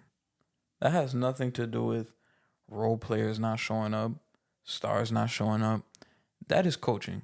There's no excuse for you to have a lead in every single game of this series and you blew it and lost. I think the only game they won was game 4, where they were basically in control for the majority of the game. I know the Nuggets started making a little bit of a comeback. I think they might have cut it to like 8. Yeah. But yeah, for you to lose every fucking lead in this series and a 20-point lead at that is coaching. Like, that is not on anybody else. And there's no excuse, because you've had this season LeBron James, who's healthy for a majority of the season, Anthony Davis, who's played his healthiest season since I don't know when, and you were a fucking playing team. That is coaching, bro. I don't know what other way to slice it. The really big injuries you've had was Jared Vanderbilt and I guess Cam Reddish and Gabe Vincent. Other than that, the team has been pretty healthy. Y'all better when Gabe Vincent hurt. No disrespect. I don't want nobody to be hurt, but damn. Yeah. I think I literally only saw Gabe Vincent suit up opening night and then playoffs. Like, that was really it. So there was really no excuse. You had all your players healthy, and it just... And then this motherfucker, he must have knew he was getting fired, because he's like, I'm going out firing. He's like, what do I do when my star player is shitting the bed 10 games in a row? I knew he was talking about D'Lo. He had to be talking about D'Lo. He was just there, bro. All right, just to interrupt, do you think he gets a head coaching job anywhere else? I think he's done up, just like Fizdale was after the Knicks. You think he's cooked? I think he's cooked. He will never be a head coach. Assistant, obviously, yeah, but head coach, never again. I think head coach, maybe, but not right away. Not next season. Shit. I mean, Fizz hasn't been a coach for 5 years now. He might have to thug it out as an assistant for a little bit, and then probably for like a decade, nigga. Yeah, it's looking like that. Jeez, bro, he is fucking garbage. Yeah, it's gonna be a minute, because remember, like, this is kind of it's not really a bad example, but this coach is way better than Darvin Ham. But Mike Brown, he was coaching the Lakers, and then he became an assistant for the Warriors, and he was an assistant for like 5-6 years, and now he's a head coach. Because I remember when I was first watching basketball, Mike Brown was a head coach in the league. Yep. I mean, his teams weren't underperforming like fucking this, but there were times where it was underwhelming, and then they fired him, and then he became an assistant. He was an assistant for a good amount of time, and then he went back to being a head coach, and he brought the Kings back to relevancy. So that's probably where it's gonna head for Darvin Ham. But the difference between them two is, like, at least Mike Brown has shown that he could be a capable coach. Like, Darvin Ham, ask a lot of people, they say he's probably a bottom 10 coach in the league. That's why I compared him to Fizz instead of like a Mike Brown, like you said, because Fizdale was trash. Yeah. Straight up garbage. And I know people are going to say, oh, but Darvin... Take that for data. Yeah. You got a head coaching job because you showed some emotion after a playoff game against the Spurs. But What else did he say? He's like, they not gonna rook us. yeah, he's like, they're not gonna rook us. I It's like, bro, are you remember that. serious? That was crazy. Are you serious, bro? And I remember people saying like, when the Knicks got him, they're like, oh, this means we're gonna get LeBron because LeBron loves Fizz. They were together on the Heat and shit because that was the same summer. And bro, obviously that shit didn't fucking work out. That shit didn't happen. They really hired that nigga because of he could handle the stars. Get the stars first and then get the coach. Yeah, That's like buying the fucking game before you have the console. yeah, that's Like, a good comparison. Like I know some niggas like that. They buy the PS5 game and they don't even have the PS5. Imagine buying the engine but no car. Yeah, Like what the fuck? that's What are we literally doing? what the Knicks did. That shit was so stupid. But that's why I compared Darvin Ham to Fizz because he's garbage. And like I said, you could say, oh, but Fizz didn't make the playoffs, whatever. He didn't even make half the season. So yeah, but he also didn't have LeBron and AD. I'm pretty sure if he had LeBron and AD, he would make the playoffs. Yeah. Barely, obviously, barely, but he would have made the playoffs. And that's why I don't think Darvin Ham will ever be a head coach ever again. Yeah, I could tell you that. I could guarantee. I could bet money on that. it's looking slow. Same thing with Fizz. Fizz will never be a head coach again. He's just an assistant now. He's not gonna get that shit ever again. I'll tell you that right now. The other LA team. How many? Do you want to say anything first? I mean, I really have nothing to say because the Kendrick and Drake shit kind of took over. I mean, I don't know what more I could say. Like, Oh man, I don't know how many times I got to say it before people just admit Jordan's right.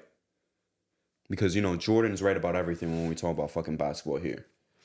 When I said, and I want you to stitch some. No. Don't even stitch this clip that we're about to make to the old one. I will react to it by myself on my fucking phone.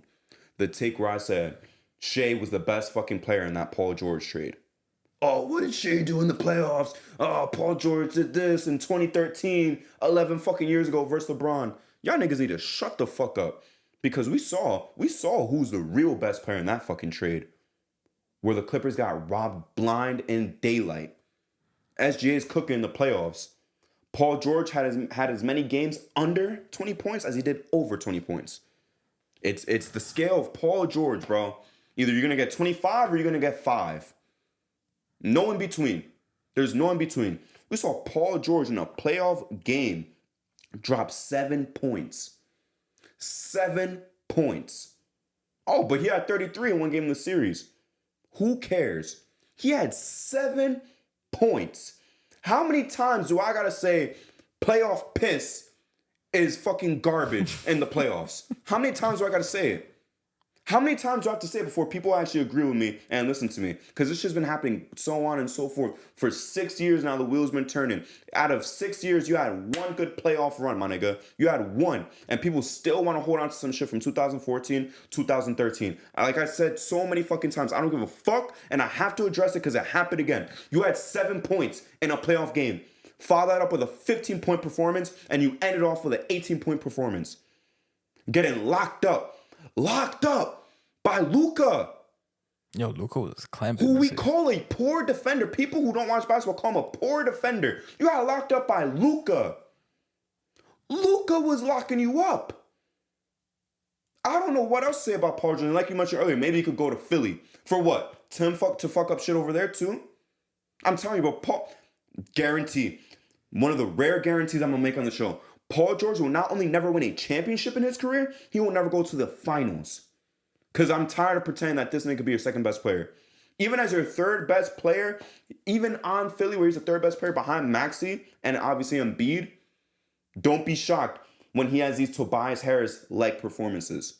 Oh, Because yeah. sometimes he goes out there and he plays just like Tobias Harris. Nah, yeah, that will happen. He probably won't have 0, but don't be surprised if he has like 5. Literally 7, which we saw. Yeah.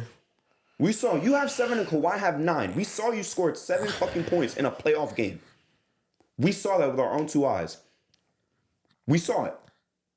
What else do I got to say about Paul George, Justin, for people to fucking listen? I mean, you've been preaching to the choir for I've been saying this shit For not years. just on the show. For 1 year, I've been saying this.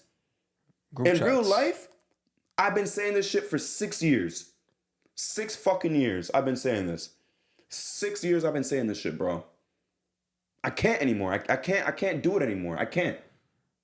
I tell y'all before the season starts, SGA is an MVP candidate, and SGA is a better player than Paul George, and he's higher ranked in the league than Paul George. Y'all come at me like I'm crazy. What has SGA done in the league? He just won a fucking playoff series just now, and he's been to the playoffs twice before that. He performed well. He performed very fucking well. That's what he did. As a rookie, he played well in the playoffs against the Golden State Warriors. He's had more good playoff performances than Paul George has in half the appearances since he's become a Clipper. Could you imagine that? Could you imagine that SGA has been a better fucking performer than Paul George since he's become a Clipper? That is ridiculous. And he's only had 2 playoff appearances since Paul George has been on the Clippers. That's crazy. And then you had the rookie one that he played well too. He played very well. Come on, bro. How many times do I gotta say it, bro? That's it, Paul George stands. Smooth operator. I don't care, bro. You scored 30 points in a regular season game. I don't care. You went 3 weeks in the regular season after stealing a playoff spot from De'Aaron Fox, Zion, Domantas Sabonis. All-star spot? Yes. Chet, Wemby, 5 niggas who's all better than you. You stole a all-star spot from all of them. And then you went 2-3 straight weeks scoring less than 20 points. And then you come into the playoffs and you do the same shit. 15 points, 18 points, 7 points, 22 points twice inefficiently. But you had 133 ball, Justin, so we gotta let it go. He got a bag. He got a cool bag. Everyone makes their 2K players like Paul George, so yeah, he has cool highlights. He got a smooth operator in the fucking background of his highlights. Who cares? You know what's funny? Yesterday, Dave was like, oh, this Paul George stinkers. I forgot what the fuck he said, but like word for word. It was a Paul George classic. And I was like, he's not playing bad right now. Yeah, and then he fell off a cliff. Yo, I spoke way too soon. He's a Middleton member now. Holy shit, man. Yo, Paul George and James Harden like clockwork. It's fucking crazy. Like, that's really the Paul George and James Harden experience. And fuck Westbrook. He played like shit the whole series. Oh yeah, he was fucking Westbrook. Unplayable. He was, oh my God, bro. It might be time. It's gonna sound fucked up, just you might say I'm bugging. It might be time to retire. It might be time to put those sneakers away for Westbrook. Like, no funny shit. But I'm gonna let you continue. It might be time for him to retire. Didn't Dave say he might get the Melo treatment? He might. Deservedly so, though. I was saying that shit 2 years ago. I don't think Melo really deserved it because on the Rockets, before he got like blackballed by the Rockets, he was still putting up like 15, and he legitimately could have scored 30,000 points if he didn't get, like, mathematically, he would have scored 30,000 points if he didn't get blackballed by the Rockets. I still hate the league for that. But Westbrook is genuinely garbage. I think he's worse than Rockets Melo. He's worse than Blazers Melo right now. He's probably as good or as worse as Lakers Melo. It's that bad. Yeah. He's worse than the Melo that got blackballed. Him and Lakers Melo is probably a conversation. Yeah, that's a conversation. But Blazers Melo shits on Westbrook. Blazers Melo was hitting fucking game winners. Yeah, Rockets Melo shits on Westbrook. And it was only 10 games of Rockets Melo. That's what I'm saying. Shits on Westbrook. But he was still putting up 16, 17. That was crazy. He got fucking blackballed because they only wanted him to make shoot threes and shit. Westbrook is garbage, though. You could continue, though. He's garbage. Yeah, like clockwork, bro. The fucking playoff Paul George and James Harden shit is crazy. One game, this is literally how it goes. This is literally the recipe. One game, they'll have 30, an impressive game. They trick niggas. And then the next game, horrible. Didn't Paul George go from having 7 points to like 30? Yeah, 33 exactly. 33 to 15 to 18. To 15 to 18. Yo, James Harden had what, 28 in that game? Hitting every fucking floater. And then I think Game 5, he was horrible. I forgot what exactly he had, but it was bad. Yeah. And then Kawhi missing. I mean, at this point, similar to Embiid, this is kind of just what you're gonna get with Kawhi Leonard. Like, he's probably gonna miss a lot of time. You get what you pay for. Yeah, you get what you pay for. And you guys kind of fucked up bringing him back mad early, because you won the first game with him not playing, and then you rushed him back to play game 2 and 3, and you guys lost. And then you guys won again when he was out, and this is really just the inevitable of Kawhi Leonard. I think this is just how it's gonna be. Paul George, he has a decision to make if he's gonna stay, if he's gonna go. The 2 places I've seen is Philly, like we mentioned a bunch of times, and Orlando. Me personally, I do not like Orlando. Stay away from Orlando. Stay away from New York too, please. Yeah, stay away. Don't even come meet with us. Philly probably is the one that makes the most sense, but Philly fans don't. Yeah, like you said, don't be surprised if he has these games, these Tobias Harris games. He's gonna be doing his best Tobias Harris impression, but yeah, Clippers fans, there's really nothing to look forward for to next season, other than new jerseys and new stadiums. Because I don't know what else I could tell you. Because what are you gonna get? Like, you're gonna probably have to run it back, unless Paul. Like, you're either gonna lose Paul George, and in a sign. It's probably not gonna be a trade, right? He's gonna be signing there. So you're either gonna lose Paul George, or you're gonna stay here, run it back with the same shit again, and it's getting redundant because. How many times, and this is similar to the Joel Embiid shit, like with how many times are we going to give you the excuse of, oh, he got hurt? Because now it's a fucking trend. And I know I said earlier Kawhi gets a pass because he won the 2 championships, but the Clippers, you guys gave up all of this shit to win championships. Gave up SGA. Yeah, you gave up Shea to do this, and you knew what you was getting with Kawhi Leonard. So it's kind of just like you kind of just have to bite the bullet. Steve Ballmer's, I feel like he's just taking it on the chin. He's just hyping up this new stadium. But he's all coked up, always gambling and shit. Yeah, like this is like the casino. This team is like the casino for him. Yeah, that's really all they have to look forward to. There's really, I don't know why. Like 2020, nobody got hurt. They legit choked in the bubble. 2021, Kawhi got hurt. 2022, wasn't Kawhi out the entire season that year? Yeah, they missed the playoffs. And they missed the playoffs. Then last year, Kawhi got hurt in the first round. Paul George. PG didn't even play. Yeah, PG didn't even play. And this year, Kawhi's hurt again. This is kind of just the trend of the Kawhi Clippers era. Kawhi's always out come playoff time. Like, his body just breaks. Like, Kawhi is looking bad, bro. And it's sad, bro, because it's like, he's played as much as he could this season, and his body just broke down. And I don't know if his fucking knees are ever gonna get better. Nope. It probably won't. So I don't know what you do with that. You're kind of just stuck in no man's land. Shout out to Ballmer though, because he made the tickets, the season tickets pretty cheap. Should be. Nigga. I think he said $1,100 for 40 games. I'm like, damn. Thanks. I'm about to do the math. Shit. I'm like, thank you. So wait, why do they just for 40 or 41? I was about to say, why are they missing one game? That thing was like, it was like some kind of fucking Bro, that's deal. $27 rounded up per game. That's the crazy. Fuck? I wish. Like, yeah, shout out to Ballmer. Can't even go to one Knicks game with that. Yeah. But yeah, there's really nothing you could look forward to, and don't be surprised, Clippers fans, if you hear that James Harden is unhappy. Yeah, because you know that's coming. That's probably gonna be somewhere. Like he said, Westbrook might be time. Like Jack Nicholson said at the end of Batman, it's time to retire. Yeah. So it might be that time. Westbrook got to retire. Yeah. Yeah. There's really nothing much I can say about the Clippers. It's the same. It's been the same shit since 2019. I'm just saying, bro. Just looking back, this whole battle of LA shit, blah blah blah blah blah. I said they weren't gonna win a championship. Dave and Dequan said I was a hater. I'm always right when I talk about the Clippers. Well, since ultimately, this era started. the Lakers won the battle because they at least won a championship. Yeah, they won in 2020, and that was the year where y'all was really like neck and neck. And they were supposed to play each other, and they won. And I'll never forget when Magic Johnson was like, "We were supposed to get a fucking Lakers Clippers conference finals, and they fucking ruined it." They didn't hold up the end of the deal. Yeah, they just did not hold up the end of the deal. And you could say, "Oh, what about 2021?" That's real. 2020, you guys were both at full strength, everyone healthy. Yeah. No excuses. Zero fucking excuses. Yeah. Niggas had zero excuse. I'm just saying, bro, whenever I talk about the Clippers and whenever I talk about Paul George, I'm always right. I don't get it. People still want to doubt me though. Even when the Clippers was getting cooked at the start of the season, I was enjoying it because I knew I was like, they're not gonna do nothing, no playoffs or nothing. When they went on that win streak, I still stood my ground. I stood on business when they had that win streak. When they were like that top 2, top 3 seed, I said they still not gonna be in shit in the fucking playoffs. I was a hater.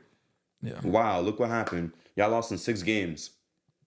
Y'all lost in 6 games. PG played like shit. Westbrook looked like he got to retire. Harden, like I was right again. He was gonna do his shit in the playoffs. Great game and then terrible game, same as PG, and Kawhi went down. Wow, you could write that story for next year, and then you could pencil it in for the year after that. If they keep those guys, the same shit, different day. Yeah, if nothing changes, I think from this day going forward, I'm gonna just write you guys off completely until you prove me otherwise. I'm gonna be like, who was it? Cat that one year that was like, "Don't sleep on us," and I think Kendrick Perkins was like, "I'm sleeping with the AC on." Yeah, bro. I'm doing that to the Clippers, bro. The Clippers. Until you guys prove me otherwise, I'm sleeping with the AC on. Next year, it could be the same thing. Oh, they had a great January. They're the number fucking 3 seed. I don't care. And I'm going to still be like, I got no faith. I'm gonna have the sleeping mask on. Same thing with Philly. Same thing with Philly. Philly every year. No faith. No faith. You could write this story ASAP just from the start of the season. Same shit, different day. I don't care if y'all come out winning fucking first 20 games. Y'all could win 82 games. I'm still not penciling you in for shit. Y'all could go 16-4 the first 20 games. I'll still write you guys off. No, legitimately, Justin. Philly or the Clippers could win 82 games and not lose a single game. I still got no faith in you. Yeah. I swear on everything. But let's move on to Game 7, Justin. Who you got? They called me a madman. Man, you know who I got. You still got the Magic. Hell yeah. I don't know if I want to change my mind or not because I said Cavs in 7. I don't know if I want to change my mind. No, but I remember I rewatched last episode. You had Cavs in 7, but then you switched. You moved it down to Cavs in 6. Yeah, I was wrong, unfortunately. Yeah. But I'm still gonna stand by the Cavs, bro. And just so that we could have opposing views to see who's gonna end up right. I'm still gonna stand by the Cavs. You guys are just evenly matched. I know the Cavs only broke 101 so far. D. Mitch just had 50. Garland had a really good game, but an 8-second violation in crunch time for whatever fucking reason. Mobley kind of underperformed. No Jarrett Allen, but even then, you couldn't score 100. Couple of notes I have from this game: Paolo, Franz, Suggs combined for 75 points in Game 6. Shit, you don't even gotta make no other notes. That's the only one that matters. That's really all that matters. I saw something. Mitch had 50 points. The rest of the Cavs combined had 46. Mm-hmm. So motherfucker needs some help out there. I did take down a note. I was like, Mobley at the 5 is probably the best thing for Cleveland going forward. Don't know if Jared Allen's gonna play in Game 7, but I really like Mobley at the 5. I don't know how Mobley missed that fucking layup at the end. That was crazy. I don't know what's wrong with this nigga. It's like he got blocked by the rim. Like that was crazy. If they lose in Game 7, that's just gonna replay forever. Oh hell Until yeah! the start of the season. Yeah, man, I'm riding with the Magic in 7. That's been my prediction from the moment this shit happened, and I'm proud of this Magic team, man. They've been playing super hard.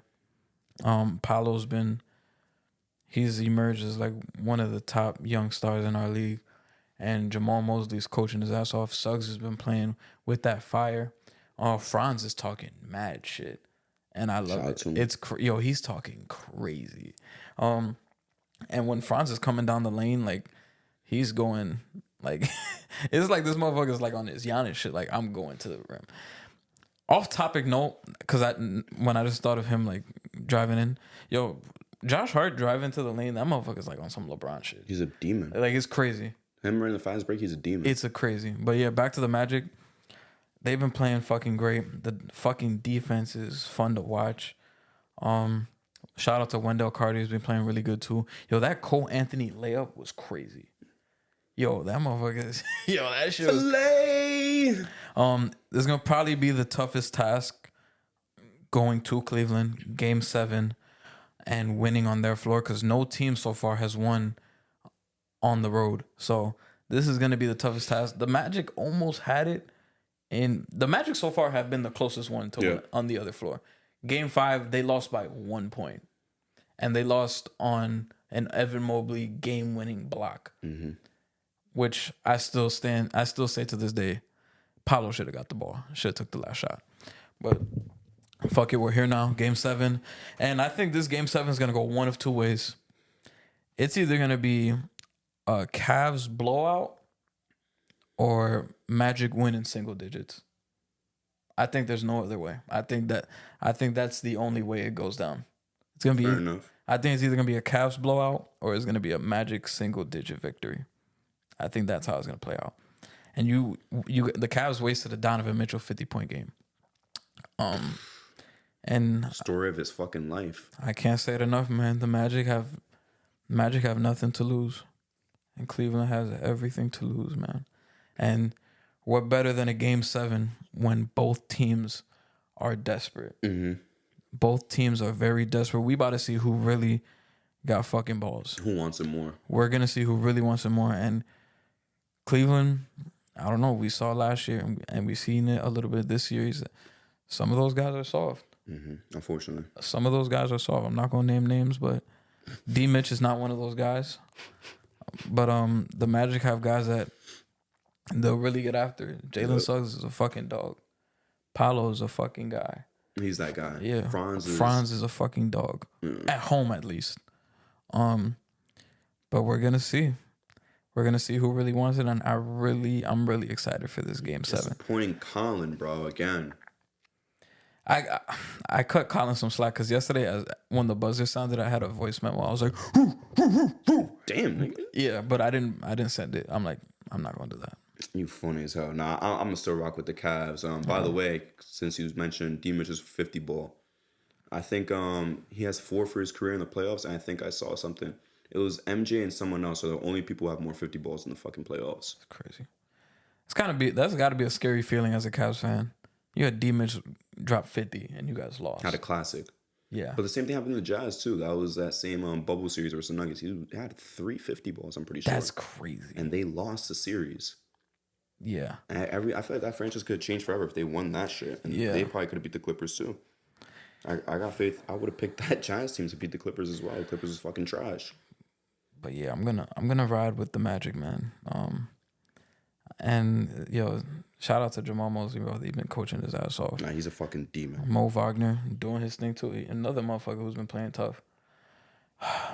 The Magic's defense is just fucking crazy.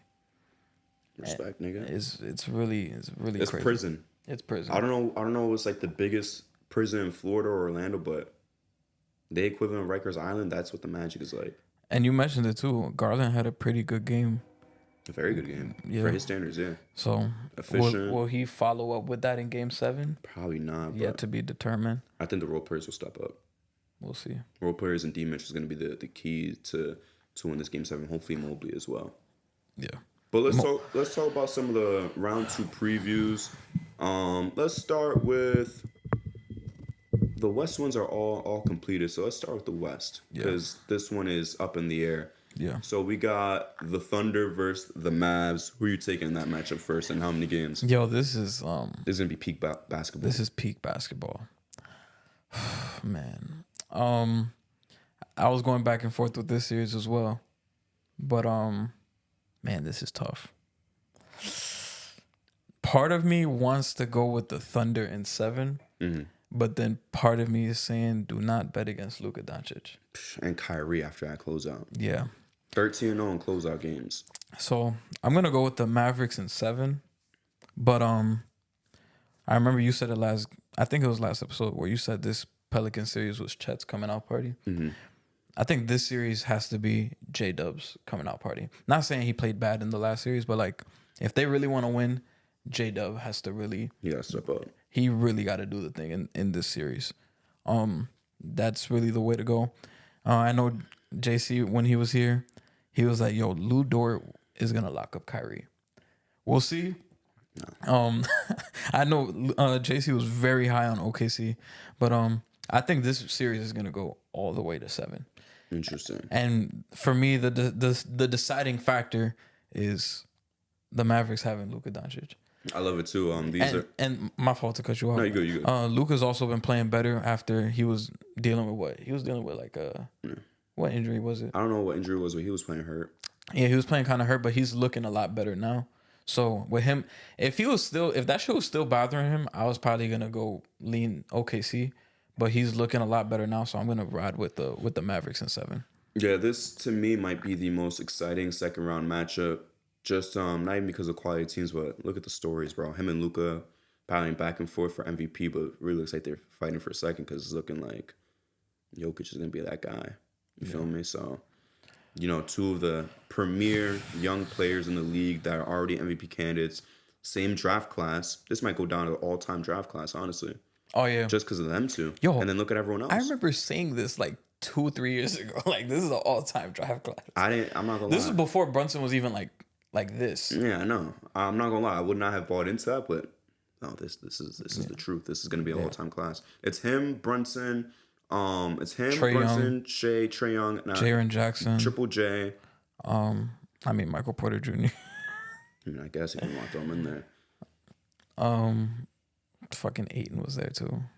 Mikal Bridges. Both Bridges. Yeah. Because I'm not gonna lie, I know Miles Bridges has problems with. He could hoop. Yeah. That's just on the court shit, by the way. He could hoop. That's it. Yeah. But yeah, both Bridges. And we took fucking Kevin Knox in that shit. Oh my god. Yeah. Bagley, unfortunately, but you got 4 all. Oh, NBA. Mitchell Robinson. Oh, Mitchell Robinson.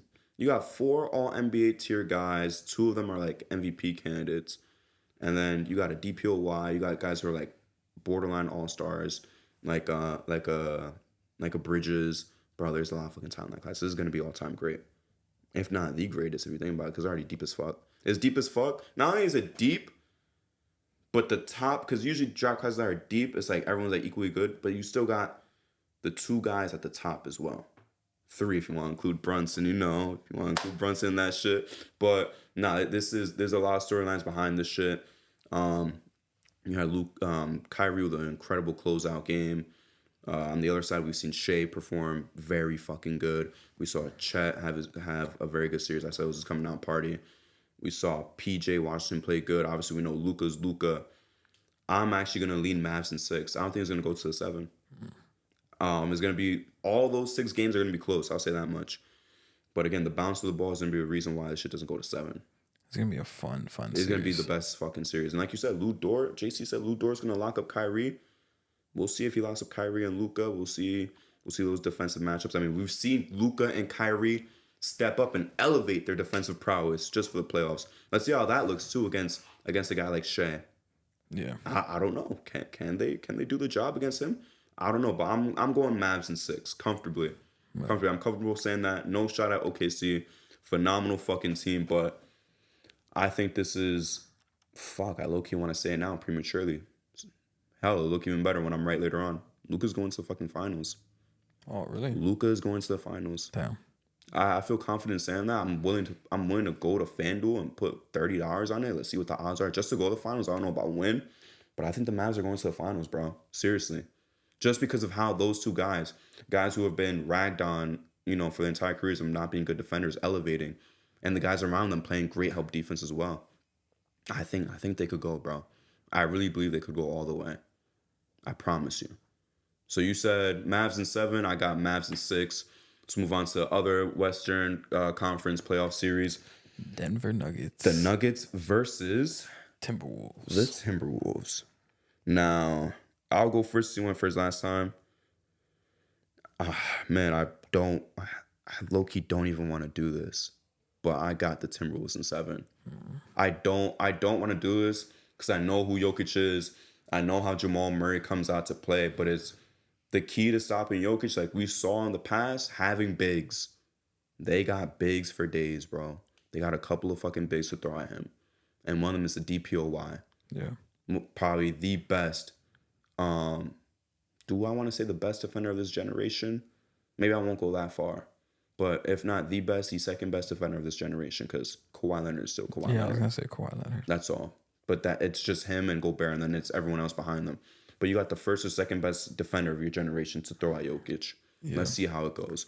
I know you could talk about the bubble and shit, but the thing is, not only has Jokic gotten better, but so has Gobert. We got to respect Gobert. And the Timberwolves have more of the personnel. Correct. And then you want to talk about, but Jamal Murray, playoff Jamal Murray. I got no problem throwing Ant on him. I got no problem throwing fucking McDaniels at him either. That man just took the assignment of KD and Devin Booker, those 2. Why can't they do that to Jamal Murray? For me, I disagree with you on one thing. I think the winner of this series is winning the Western Conference. This is probably going to be a heavyweight match. This series I got the Nuggets in 7, and the Timberwolves, they have the personnel. I think the key for the Timberwolves to win this thing, they have to prioritize slowing down Jamal Murray. That has to be the key factor. Because you saw the Lakers, even the games where Jamal Murray was struggling, late game, he was hitting those timely shots. And that's kind of where I give the slight edge to the Nuggets. And it's that late game offense. That's the one thing that's always worried about. That's always worried me with the Timberwolves. It's them being able to finish these games, like late games, and make the right fuck, I'm fucking struggling. It's just making the right reads and fucking closing out games. And we didn't really get to see that in the Sun series because they took care of business. They fucking wiped the floor with them. Game 4 was kind of close, but they were able to take care of business. But we know Cat has his dumb fouls. We'll see if that carries over into the next series. You're gonna have to deal with Aaron Gordon, and you're probably gonna have to deal with Jokic for a little bit. I think the Timberwolves are slightly deeper. You have Naz Reid, who was the 6th man of the year. He's gonna be big time in the series. You have Nickeil Alexander-Walker, who's been playing really well so far in the playoffs. You have Kyle Anderson. Like, you have a deep team.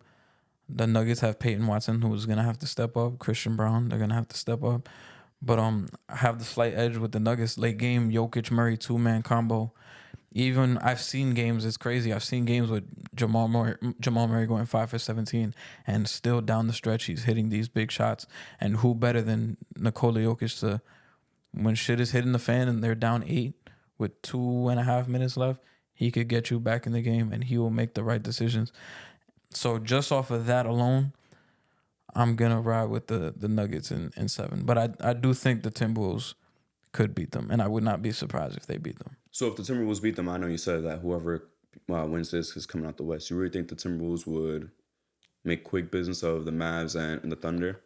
Not to go too deep into it. Not quick business, but I think they could beat them. You think they're capable? Yeah. Nah, that's a fair take. I mean, I can't even really, give you too much pushback. I mean, these are 4 best teams in the West left over. Yeah. You it's possible. You could have a point. Whoever wins this is going to go to the finals. I just feel like this is going to be Luka's year. I think this is Luka's year. And I know Mike is with you too, Mikey Lax. Yeah, without I mean, think about it. Without this man even going like God mode, he won the fucking series. And that's because of the help around him, for one, stepping up. Yeah, Kyrie stepping up. It's scary when Kyrie could have a first half like that and then turn it around. Or you have games he scored all his points in the second half. Yeah. Or you have games like what game was it where Paul George went fucking off? That was game 4, right? 4. You have games like that where Kyrie has 40. And Luka had a bad game, 29, 10, and 10. That was a bad game for Luka. For him, yeah. In situations like that, all it takes is Luka to just turn it on a little bit in the 4th quarter, and that's it. They win. So, yeah, with that, this is probably the best Mavericks team since the conference finals were 2 years ago. 100%. Now, moving to the East, the only series that's actually locked in right now, us versus the Pacers. I'm just saying very quickly. Knicks in 5. Yeah, Knicks in 5. Knicks in 5 over the Pacers. Pacers put no fear in my heart. We just went to battle. We went to war with the fucking 76ers. Yo, that didn't even feel like a first-round series, bro. Yeah, like that felt like a conference finals. That was like a conference finals. But then I saw who the Knicks were playing against. I was like, oh, there's the Sixers. They're never in the fucking conference finals. So that's how I knew it was the first round, maybe second round. But us versus the Pacers, I'm not scared. I'm not scared of Halliburton, who has he even scored 20 points yet? I think only game 4 he had 24. He's had one game with 20 points, shooting like shit from 3. I'm not scared. Yeah. Siakam was great at the start of the series, kind of slowed down a little bit. Not scared of Siakam. I don't know if you've seen OG guard Siakam. I'm very fucking confident. Never seen it. I'm very fucking confident. In practice? No, they played against the Pacers one time with OG. We haven't played against them with OG. Are you sure? I'm positive. I'm not scared. The first time we played them was the day of the trade, I think. So we didn't have RJ, we didn't have Quick, we didn't have Did he not play the game that this nigga went down? no, When because Brunson went down? we played them 2 times after, and that's when OG was hurt. I'm not scared to see. Because I remember one of the games, Precious had a pretty big game, and Brunson had like 40. Brunson cooked. But yeah, I'm not gonna lie. I'm confident OG could. OG's gonna take care. Because that's why I said that. I'm like, the only footage we have is practice footage. No, I thought he played the game that Brunson sat out. We haven't played them with OG, which makes me even more confident because when we had OG, we wasn't losing many games. And also as well, I got no fear in Halliburton. Obviously, I already said that. Miles Turner could do his thing, whatever. I'm not too worried about him. I'm not worried about nobody on this fucking team. I promise you. I think the only players I'm worried Who's stopping Brunson, by the way, real quick before you even start? Thank you. The only people I'm worried about on this team is I'm not even gonna say worried, but I know watching these games I'm gonna be like, fuck, man. Miles Turner and TJ McConnell. Those are the. I respect TJ McConnell. I'm gonna hate him by the end of the series, and not because that's Kyle Lowry. Yeah, he's their Kyle Lowry. I mean, this motherfucker is much better than Kyle Lowry. But yeah, those two, Miles Turner. I mean, I'm not gonna be as scared of Miles Turner, just because we had Hartenstein and Mitch have to deal with fucking Embiid for 6 games. Say what you want. One leg, a different player, bro. Yeah, one leg, whatever. Yeah, Miles Turner likes to stretch the floor. He hits threes and shit.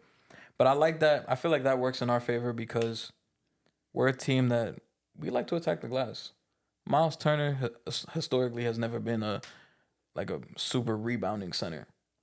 So he's always been around like 7 to 8 rebounds a game. We got guys that will crash the boards.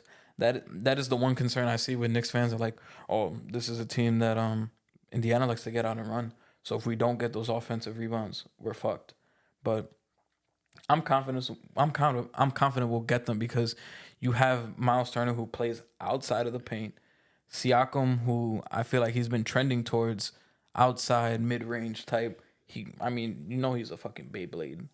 Just like Randall. Yeah, when he gets into the paint, you have to deal with OG, Josh Hart, Mitchell Robinson, or Hartenstein to grab a rebound. I like our chances versus theirs to grab a rebound. Significantly. We're going to out-rebound them by a lot. We will probably, if that's going to be up to Carlisle. If he's going in thinking, oh, we're just going to play how we normally play, we'll just go out and run, we're going to out-rebound the fuck out of you. And even if you do decide to make the adjustment and pack the paint and keep everybody inside I still like our chances. Indiana's gonna have to make a lot of adjustments because they were the second fastest team in terms of pace, and the Knicks were the slowest team in the NBA. It's the fucking playoffs. So we make teams play our way. Our way is more translatable to playoff basketball. Mm-hmm. Like you said, I mean, I've been riding high for Halliburton all year, but now I'm going against him, and I'm not scared of him. He hasn't been the same. Oh, another motherfucker that I didn't mention that will probably piss me off. Aaron Nesmith. Oh, yeah. Dirty work guy who could he's a lights out shooter. He's another one. But Nembhard too. Yeah, Nembhard is a very good player.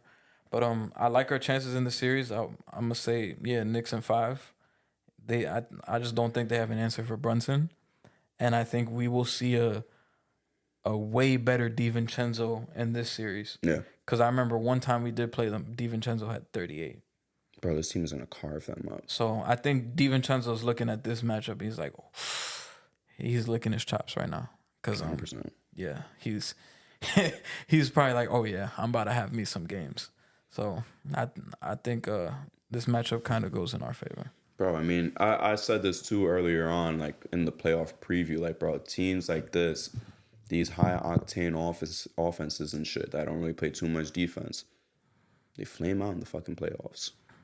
I'm not scared of them. They have to slow down. They got to play in the half-court setting. And I like what we did, too, because we could have lost our last game of the season and played them in the first round. Mm-hmm. But we decided we're not ducking no smoke. We played Philly in the first round, and we battled with them. And now we're playing a team that's like, after that war we just had, I mean, I don't want to underestimate Indiana. I will. I got no problem doing it. I don't want to underestimate Indiana. But after that battle we just had with Philly, I don't think Indiana can match that same intensity that Philly just did, honestly. We just beat the best Tyrese in the league. Yeah, Honestly. Oh, you agree with me? yeah. Fucking finally, let's Yeah, go. nigga. After that series, Yeah, that's the best Tyrese in the league, bro. I was trying Holy to tell you. shit. I was trying to tell you he need that All NBA spot before Halliburton, if anything. I got no problem underestimating Indy. Like you just said, we just went to war. It's like going from a war to a fucking street fight right now. Oh yeah, this is also revenge for 2013. I'm not too worried about that. All them niggas is gone. I don't care. All them niggas is I gone. don't It's care. like when people were trying to bring up Reggie Miller. I'm like, Nah, I wasn't even fucking born nah, yet, nigga. nah. Because this for me, this is because for I me was pissed too in that series. after 2013, I didn't see Knicks playoff basketball till 2021. So yeah, I remember that. I just want to cook this team so we go to the conference finals because we've never seen a conference finals Knicks team Since ever. 2000. No, I'm saying like in our Oh lifetime. yeah, in our lifetime, yeah, never. Like, well, you said 2000. I mean, yeah, I was just born. You were not born yet. I was not born yet. I was just born. You feel me? I didn't get to see it, obviously. But in our lifetime, we have not physically seen Knicks conference finals basketball ever. But it's going to happen this year. Guarantee. I hope so. Nah, Guarantee. don't do that. No, I don't care. Second guarantee of the fucking episode. Knicks in 5. I'm not scared. I'm not gonna lie. Looking at every playoff team in the East, like even the ones that got eliminated, like I said before, this is the one I'm the least scared of. I'm not scared of these niggas. I promise you. I'm not. I'm not. These niggas do not put any fear in my heart. But I remember being this confident against Atlanta in 2021. That's fine. And we got packed up. But that's a whole different team and everything. Our team is also much more different. But yeah, I like with everything we have, our personnel, I like our chances. I just like it because, like I said, they're just the definition of a team that's high offense and they flame out in the playoffs because that's not sustainable. I see people This shit happens every year. I see some Knicks fans that are like, "Oh, I'm worried because we don't have the offense to keep up with them." I'm like, bro, but we can shut them down, make them play our way. They can't shut us down. They can't shut us down. We can make them play our way, make them play slow. Have we seen Halliburton play? I mean, you've seen the Bucks and Pacers series a little bit more than me in detail. Shout out to Chris Are Middleton. you confident in Halliburton in a half court setting to run the offense, especially him hobbled? I'm not. So Bro, I'm not worried about I saw us. this man miss 10 threes in a playoff game. I'm not worried about us having a fucking match. Like, we've never been a team that had to match the points. Like, they're not the fucking 2021 Nets. Like, we're not having to have shootouts. It's not going to be a shootout. It's not gonna be a shootout. It's gonna be a beatdown. If they get like 2 fast breaks, I'm confident Tibbs is going to call a timeout and he's going to adjust. Whenever I've seen that in this Philly series. Whenever we fuck up, Tibbs comes back with adjustments. And this is probably the best coaching I've seen Tibbs do in a long fucking time. Demon. And you could put him in that fucking elite tier at this point. I put him there. I said he should have been coach of the year. Shout out to Mark, but I said they should have been coach of the year. He dealt with more adversity than any other fucking coach in the league. And still won. And still won 50 specifically. Shout out to Tibbs. But respect to Carlisle as well. Very good coach. Carlisle is a good coach, yeah. What were you about to say? Look like you was blowing some shit up. Oh, I was about to be like, Knicks 60-win season should have happened. Last potential series. I guess we're just going to give this one's going to be quick, no real analysis because we don't know who's going to get out of this game 7. I'll just say this. If it's going to sound weird just because I think the Cavs are the better team than the Magic, but the Magic are the better matchup for the Celtics. I agree. I would say the Celtics would win in 6 versus the Magic, but win in 5 against the Cavs. I don't think it's going to be a sweep. They could win 5 against the Cavs, though. Yeah, I completely agree with you. If it's Celtics Magic, the Magic have the personnel to give the Celtics some problems. They've played them well at regular season. Boo-hoo. Like, people are going to say, actually, that's regular season. But they've played them very fucking well all season. This year and last year. Yep. They've played them very well. And they'll be going into it without Porzingis. So that's a plus.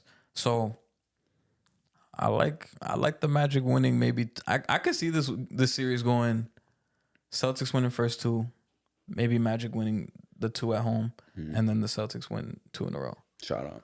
I could see that. But if it's Cavs Celtics, yeah, I'll probably say 5 games. Shit, I don't even think sweep is crazy to say. Yeah, I don't think it's crazy either, but I think Because you got. Damn, I want to say Supernova Donovan Mitchell will get him a game, but he just did that. But last nigga, night. you're going. We didn't even see. We saw Supernova Donovan Mitchell for one game against Jalen Suggs, and Jalen Suggs is an All NBA defender. Now we have to see that against Derek White and Drew Holiday.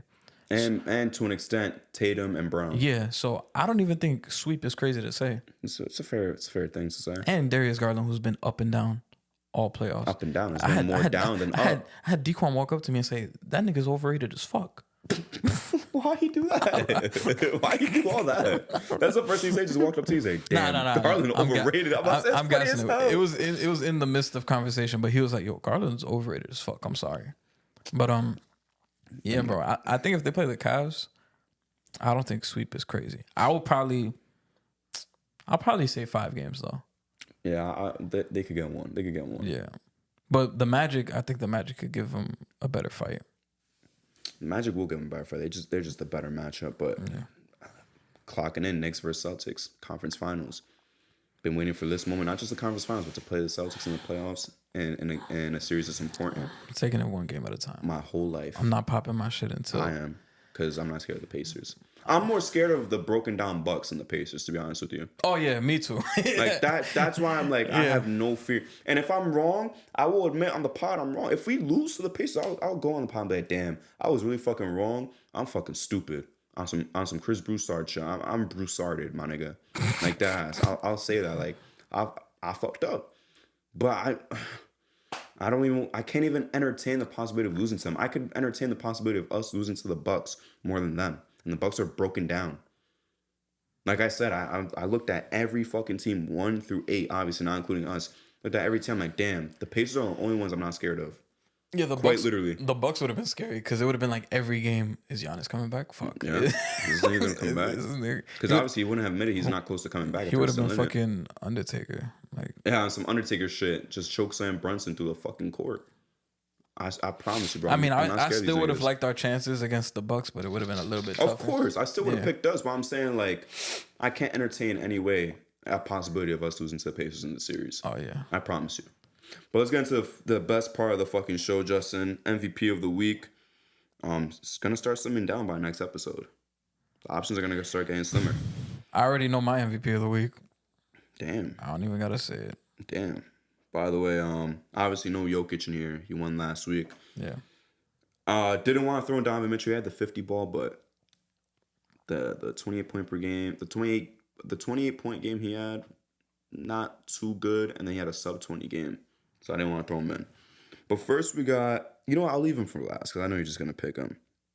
Let's go with Kyrie, who had 47-5, 14-4-6, and 36-4 with 2 blocks and 2 steals, 2-1 obviously won the series. Paolo. Did I hear 14, 4, and 6? Yeah. We had to include all their games. It's not just their good games. Damn, that was crazy. Well, you better laugh even worse at this one. Paolo. 9. 9, 4, and 5. I remember that game. And they fucking blew them out too. 39, 8 and 4, 27, 8 and 2. 8 and 4. They're 2-1. Still got the game 7. Jalen Brunson, 47 and 10. Broke the Knicks record. Highest scoring performance in a Knicks playoff game ever, beating Bernard King. 40 and 6, 41 and 12, 2-1, beat Philly in 6 games. Justin, your MVP of the week. Do I even gotta fucking say it? It's Jalen Brunson, bro. Jalen Brunson, congratulations on another one. Go get you can't get one next week. Go get one the week after. Go get yourself another one the week after. Yeah. Because I know you're gonna do it. 3 straight 40 balls. Yeah. And it should have been 3-0, but we fucking folded. It's alright. It's alright. Well, we wouldn't. But he had a master class. But we wouldn't. Think about it like this. You got to think of the glass half full.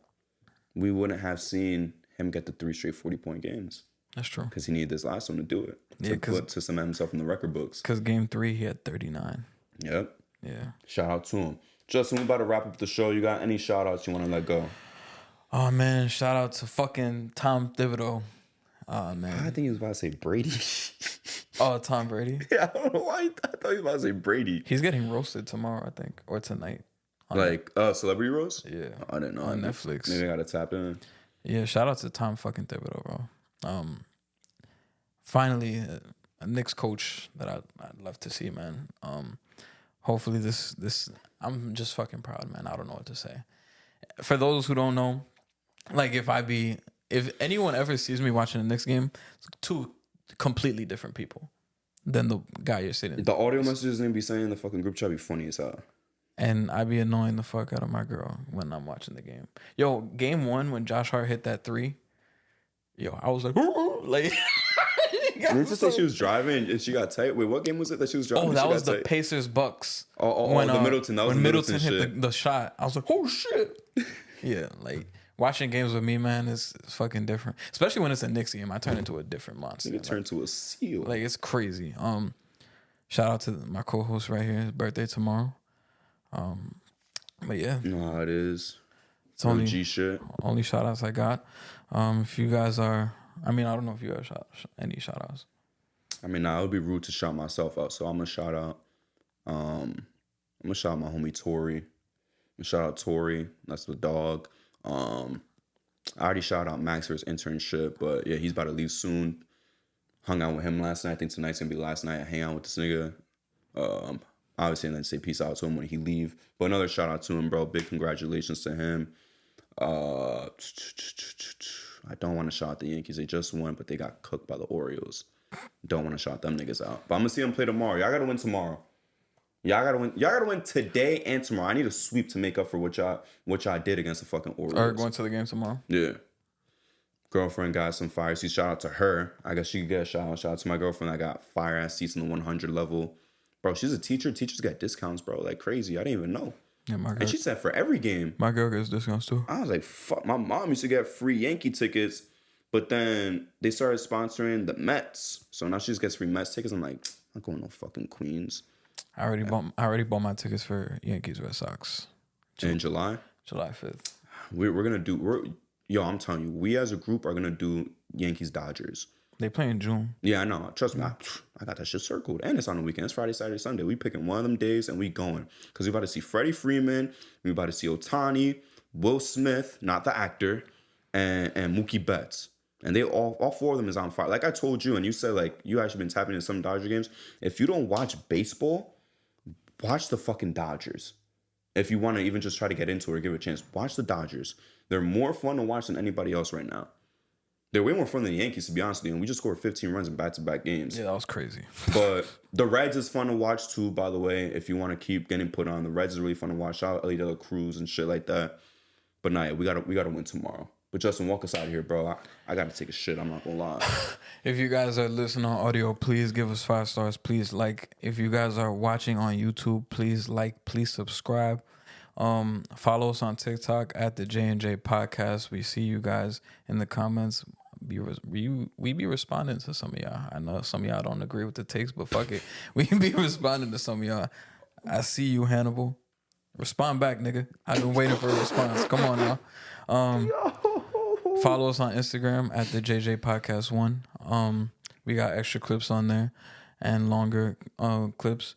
And yeah, appreciate you guys. The Drake clips, the Drake size clips. Oh yeah, pause. Holy shit. Thank you guys. We appreciate you guys. Wait, before even saying peace out, there's actually one shout out we never did though. Did we? Did we ever shout out Dacre for his contract? We didn't. Yo, shout out our homie Dacre Padrino, full government out there, because you could look him up. And besides, there's probably only one Dacre in the world anyways. Yeah. But yeah, shout out to him. Yeah, shout out Dacre. He's playing basketball professionally, signed his first contract. Shout out to him. Big shout outs. Big shout out. But with that, guys, we will see you guys next time. Round 2 will 100% be commenced. We already know Game 7 is going to happen tomorrow, if I'm not mistaken. Tomorrow, 1 o'clock. Game 7 is going to be tomorrow. And then tonight is Game 1 of Nuggets Timberwolves. Yeah. Round 2 starts tonight. So, yeah, we're going to be in full effect. Probably going to see 2-3 games from each series. I think we'll probably see at least 2, maybe 3 from many of them. So we're going to review that, guys. But until then, we will see you. Peace. Peace.